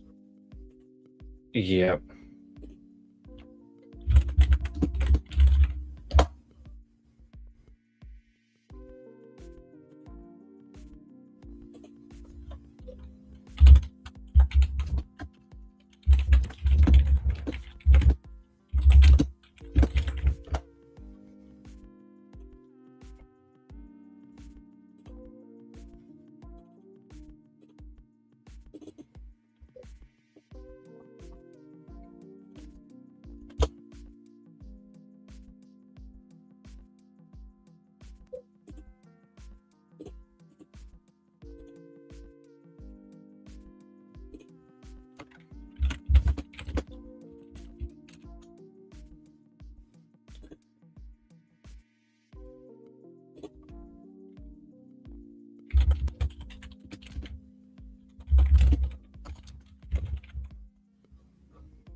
Oh, please tell me you've not removed them all.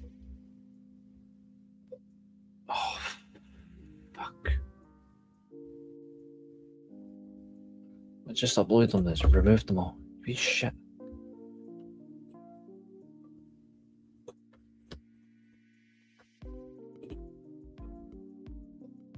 There, I've uploaded them all at once. There we go. I've uploaded them all at once. Right. Let me get rid of that bloody thing. Should we start in order then? Start whichever one you like. Yeah, let's go in order. This will be fun. WrestleMania 1. Yeah, WrestleMania 1 is the tag. Let me just see where is it? WrestleMania 1. There it is. It's average for me. Yeah. Because the only good thing about it is Roddy. Mm-hmm. WrestleMania 2, Hogan Bundy. Again, it's average. Yeah. you've got to consider here that these are like the first Manias, so there's not really much to go off here. Yeah. Now it's contention. Yeah. Hogan versus Andre. I actually think that's diabolical. The only thing that's remembered about that match is the fact that he slammed Andre. Yeah, I agree. But other This is than going to that, be fun. there's basically a nothing match. Yeah. WrestleMania 4, on the other hand, is that epic. is going in epic. Yeah, because Savage versus DiBiase is absolutely incredible. Mm-hmm. WrestleMania 5, however, is Hogan versus Savage. Because he loved to ruin good things. Mm. I mean, for what it was, I still think it was a good match. But I'd say no more than that, but Yeah, same. WrestleMania 6, Warrior Hogan. Horseshit. Agreed. And I'm going to do the same with WrestleMania 7. Exemplified by Hulk Hogan kicking out at 3.1 at the end of the match. I'm going to argue that the next 4, these are... That's for the WrestleMania 10 one. That's WrestleMania 9. Oh, it is, yeah. Yeah. WrestleMania 10 is that one, and that one, on the other hand, is very good. Mm-hmm. WrestleMania 11, Taylor versus You know what? Bam Bam. I actually saw this match recently, and it's not as bad as people make it out to be. It's actually... It shouldn't have been. It's average. It shouldn't have been the main event. It shouldn't have been the main event, but it's Agreed. not as bad as people say it was, basically. Yeah, it's average. It's actually better than Andre Hogan. Mm. WrestleMania 12. This is another contentious one. This is legendary. It's not the greatest, but it's like right in there. That's definitely a contentious one. I can see where the legendary shouts come from. But then there's also the argument that it's an hour long and you don't actually get a full until overtime. But that's the point. The whole point of the match is who's the best man in an hour. Neither man. We go to overtime. The whole story is who's the better mat wrestler. But then in that case, Brett should have won. I know. But he was got to take time off anyway, so... Fair enough. That shows me how unbiased I am. I could easily put that in greatest. I haven't. It's one of my favourite main events, though. WrestleMania 13, Taker versus Sid, is... This match was... It's good. It's not great. It's good, but only because of the Bret Hart interferences, funnily enough. Agreed. WrestleMania 14. Ugh. It's a hard watch. Yeah. I'm going to say it's just good. But it's hard. Like, I would say good or average. I'll put it in good, simply because Shawn was wrestling with a broken back, and he's still done it for 20 plus minutes. Yeah. WrestleMania. Although, to be fair, he knew if he didn't, he was going to get laid out backstage. Absolutely. I'm going to put this one's easy. Yeah. WrestleMania 2000. Oh, shit. Because it should have just been Rock versus Triple H and Rock winning. To be fair, that match was doomed from the Royal Rumble where they botched the winner. Exactly. Where did that thing go? That's not the worst of all time. Behave. No, it's the greatest of all time. Exactly. 25th anniversary as well. Mm-hmm.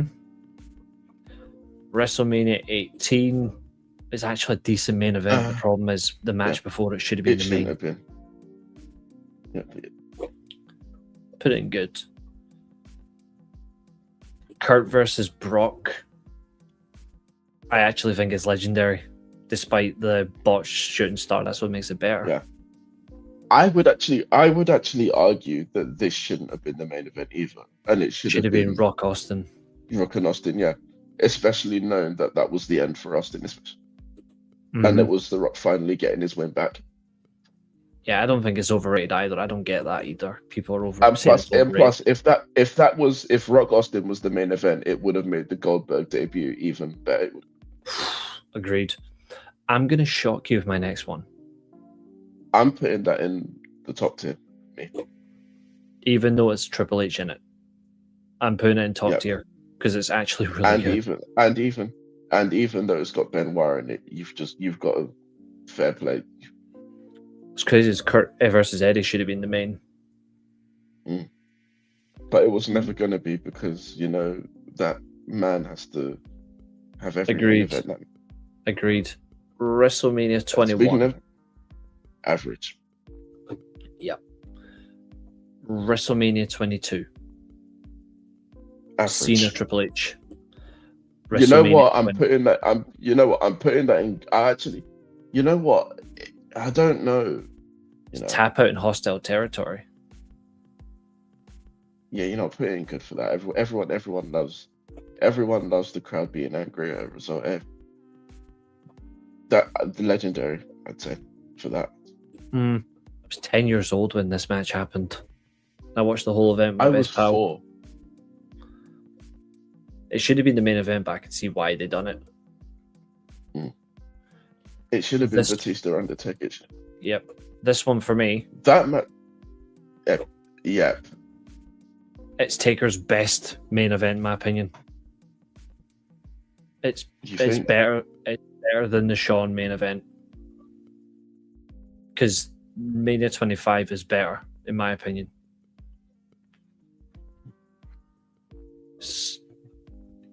WrestleMania 25.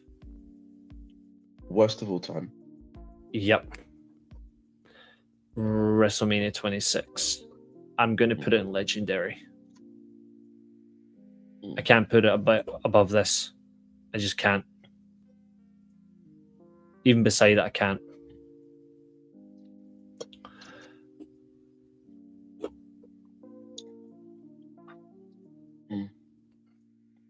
Swiftly moving on.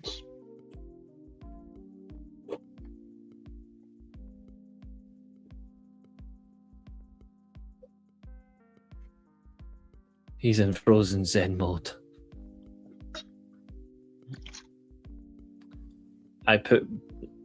What do you think of those two? Hot take recently being Undertaker's best Mania match. I think it's either the Edge match or Mania 25 against Shawn Michaels. But yeah, what do you think of those two? Yeah. Wait, no. Ooh. I actually think that the WrestleMania 28 match was a decent match. I think it was the 29 match that was horseshit. Fair enough. WrestleMania 30. That can go in legendary because it's not as good as the other one.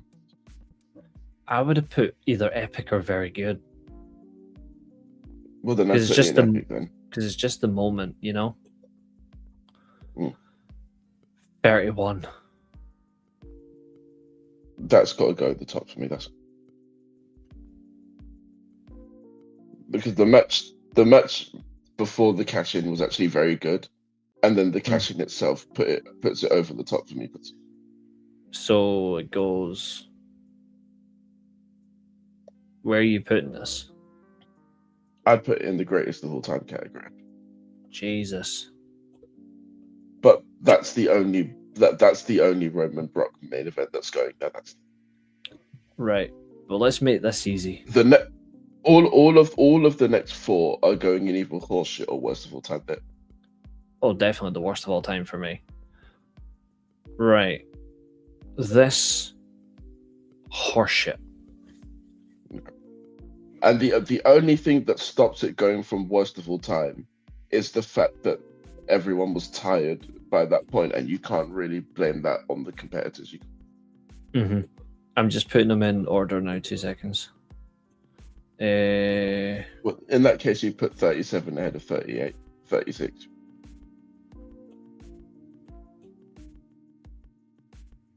Oh, yeah, so I did. Sorry. There you go.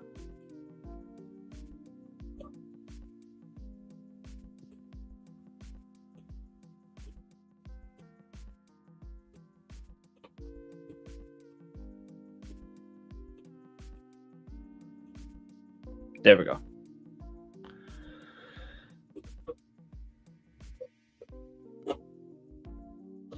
Mm-hmm.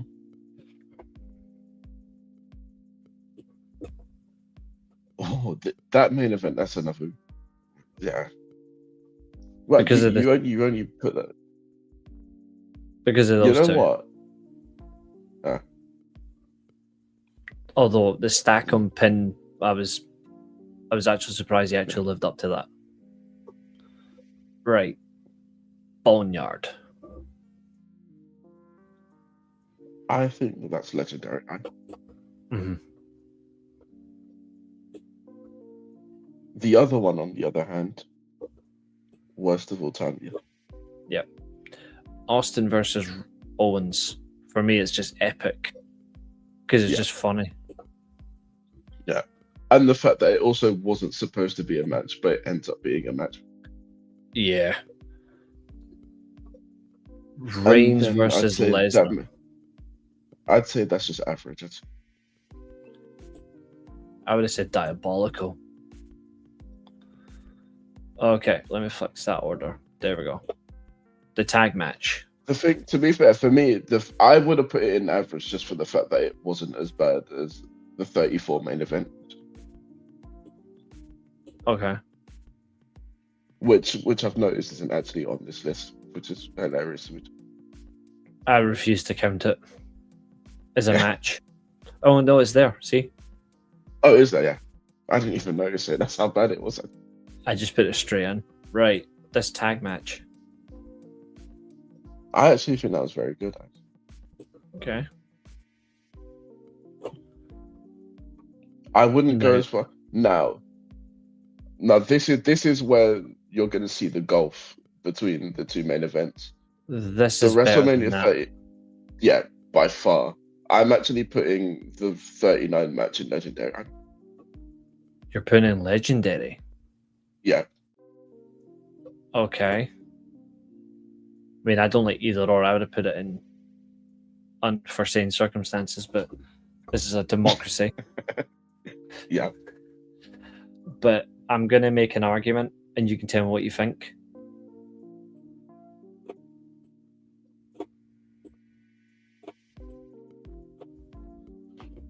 Right.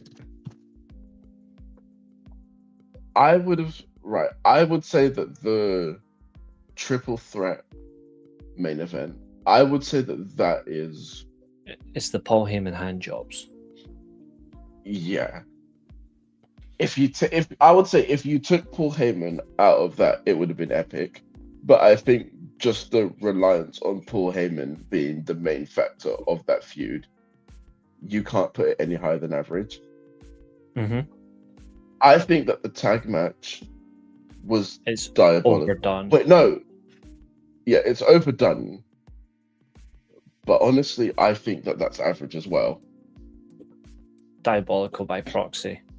Now this overdone piece of crap. This is actually another weird one because I actually think the match between them was quite good until the interference, isn't it? The first 15 minutes is actually decent wrestling.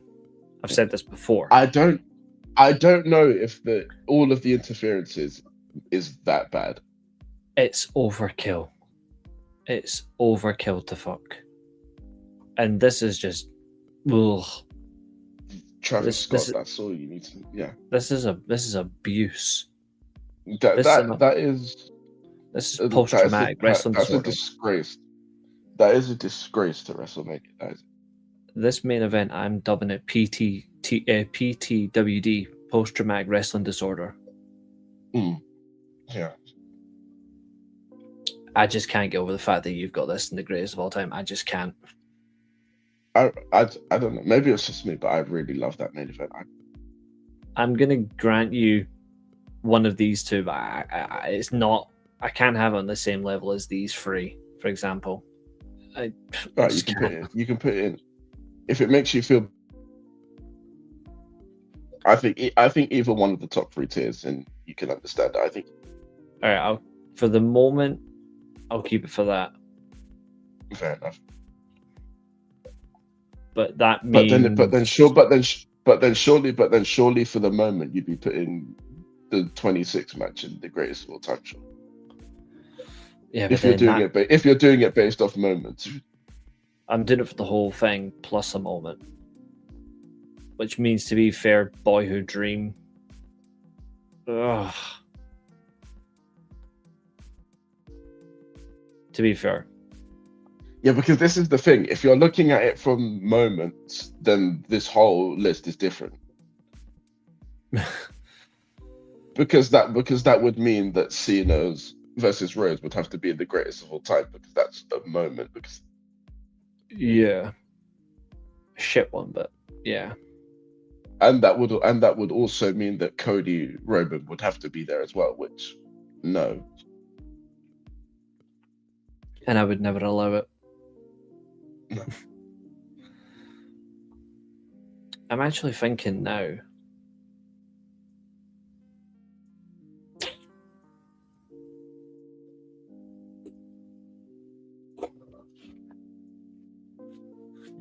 Mania 14 and very good. Just for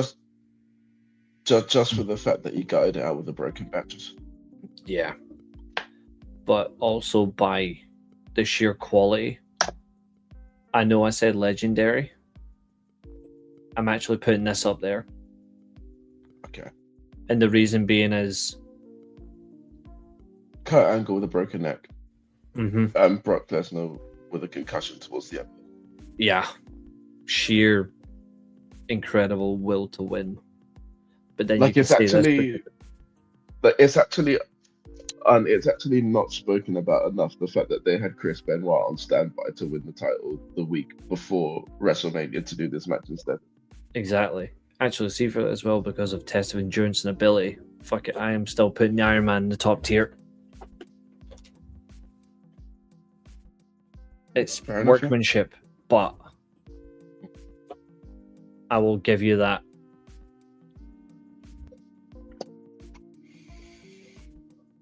And I say that it's legendary because it's pretty much just the WrestleMania 20 main event, but just not as good. Yeah.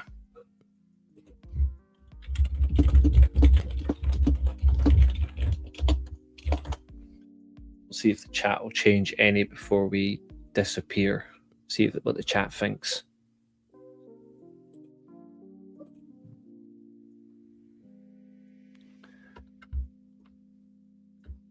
I'm actually very interested to see what they think of this. Mm-hmm. I already know for a fact that they're going to tell you to put the WrestleMania 26 match in the greatest of all time. They might. Bear in mind, this is a democracy. I am open to it. Arsenal beat Chelsea 3-2 to reach Champions League semi-finals for the women. Wow. Oh, well. Man United lost as well, man. Yeah.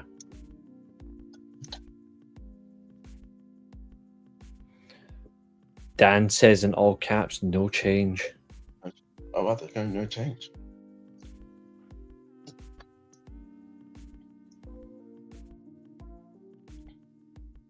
They seem to be in agreement with us for once.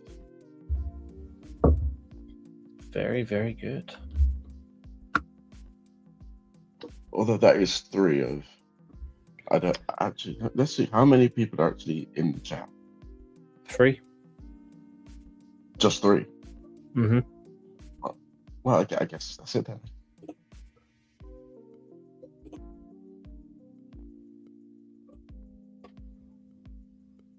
If 3 of 3 are saying no change, I guess that's it. Mm-hmm.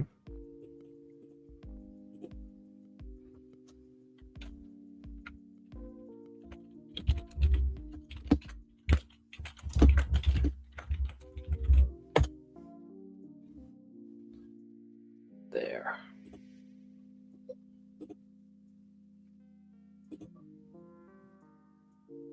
Oof. 176 combined views tonight. Very impressive. Mm-hmm.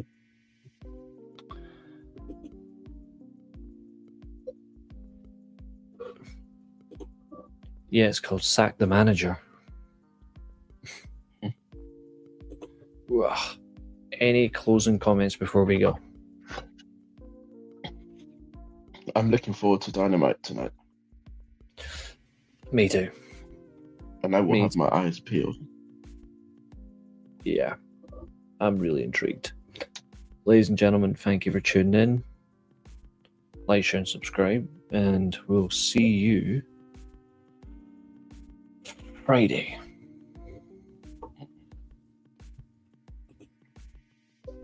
Yeah, Friday. Hopefully, we will be joined by Temple for that. Yeah, we'll just do something similar. We'll just do tier lists all night and stuff like that. Ugh. See you guys later. Good night to all 3 of you that are still in the chat.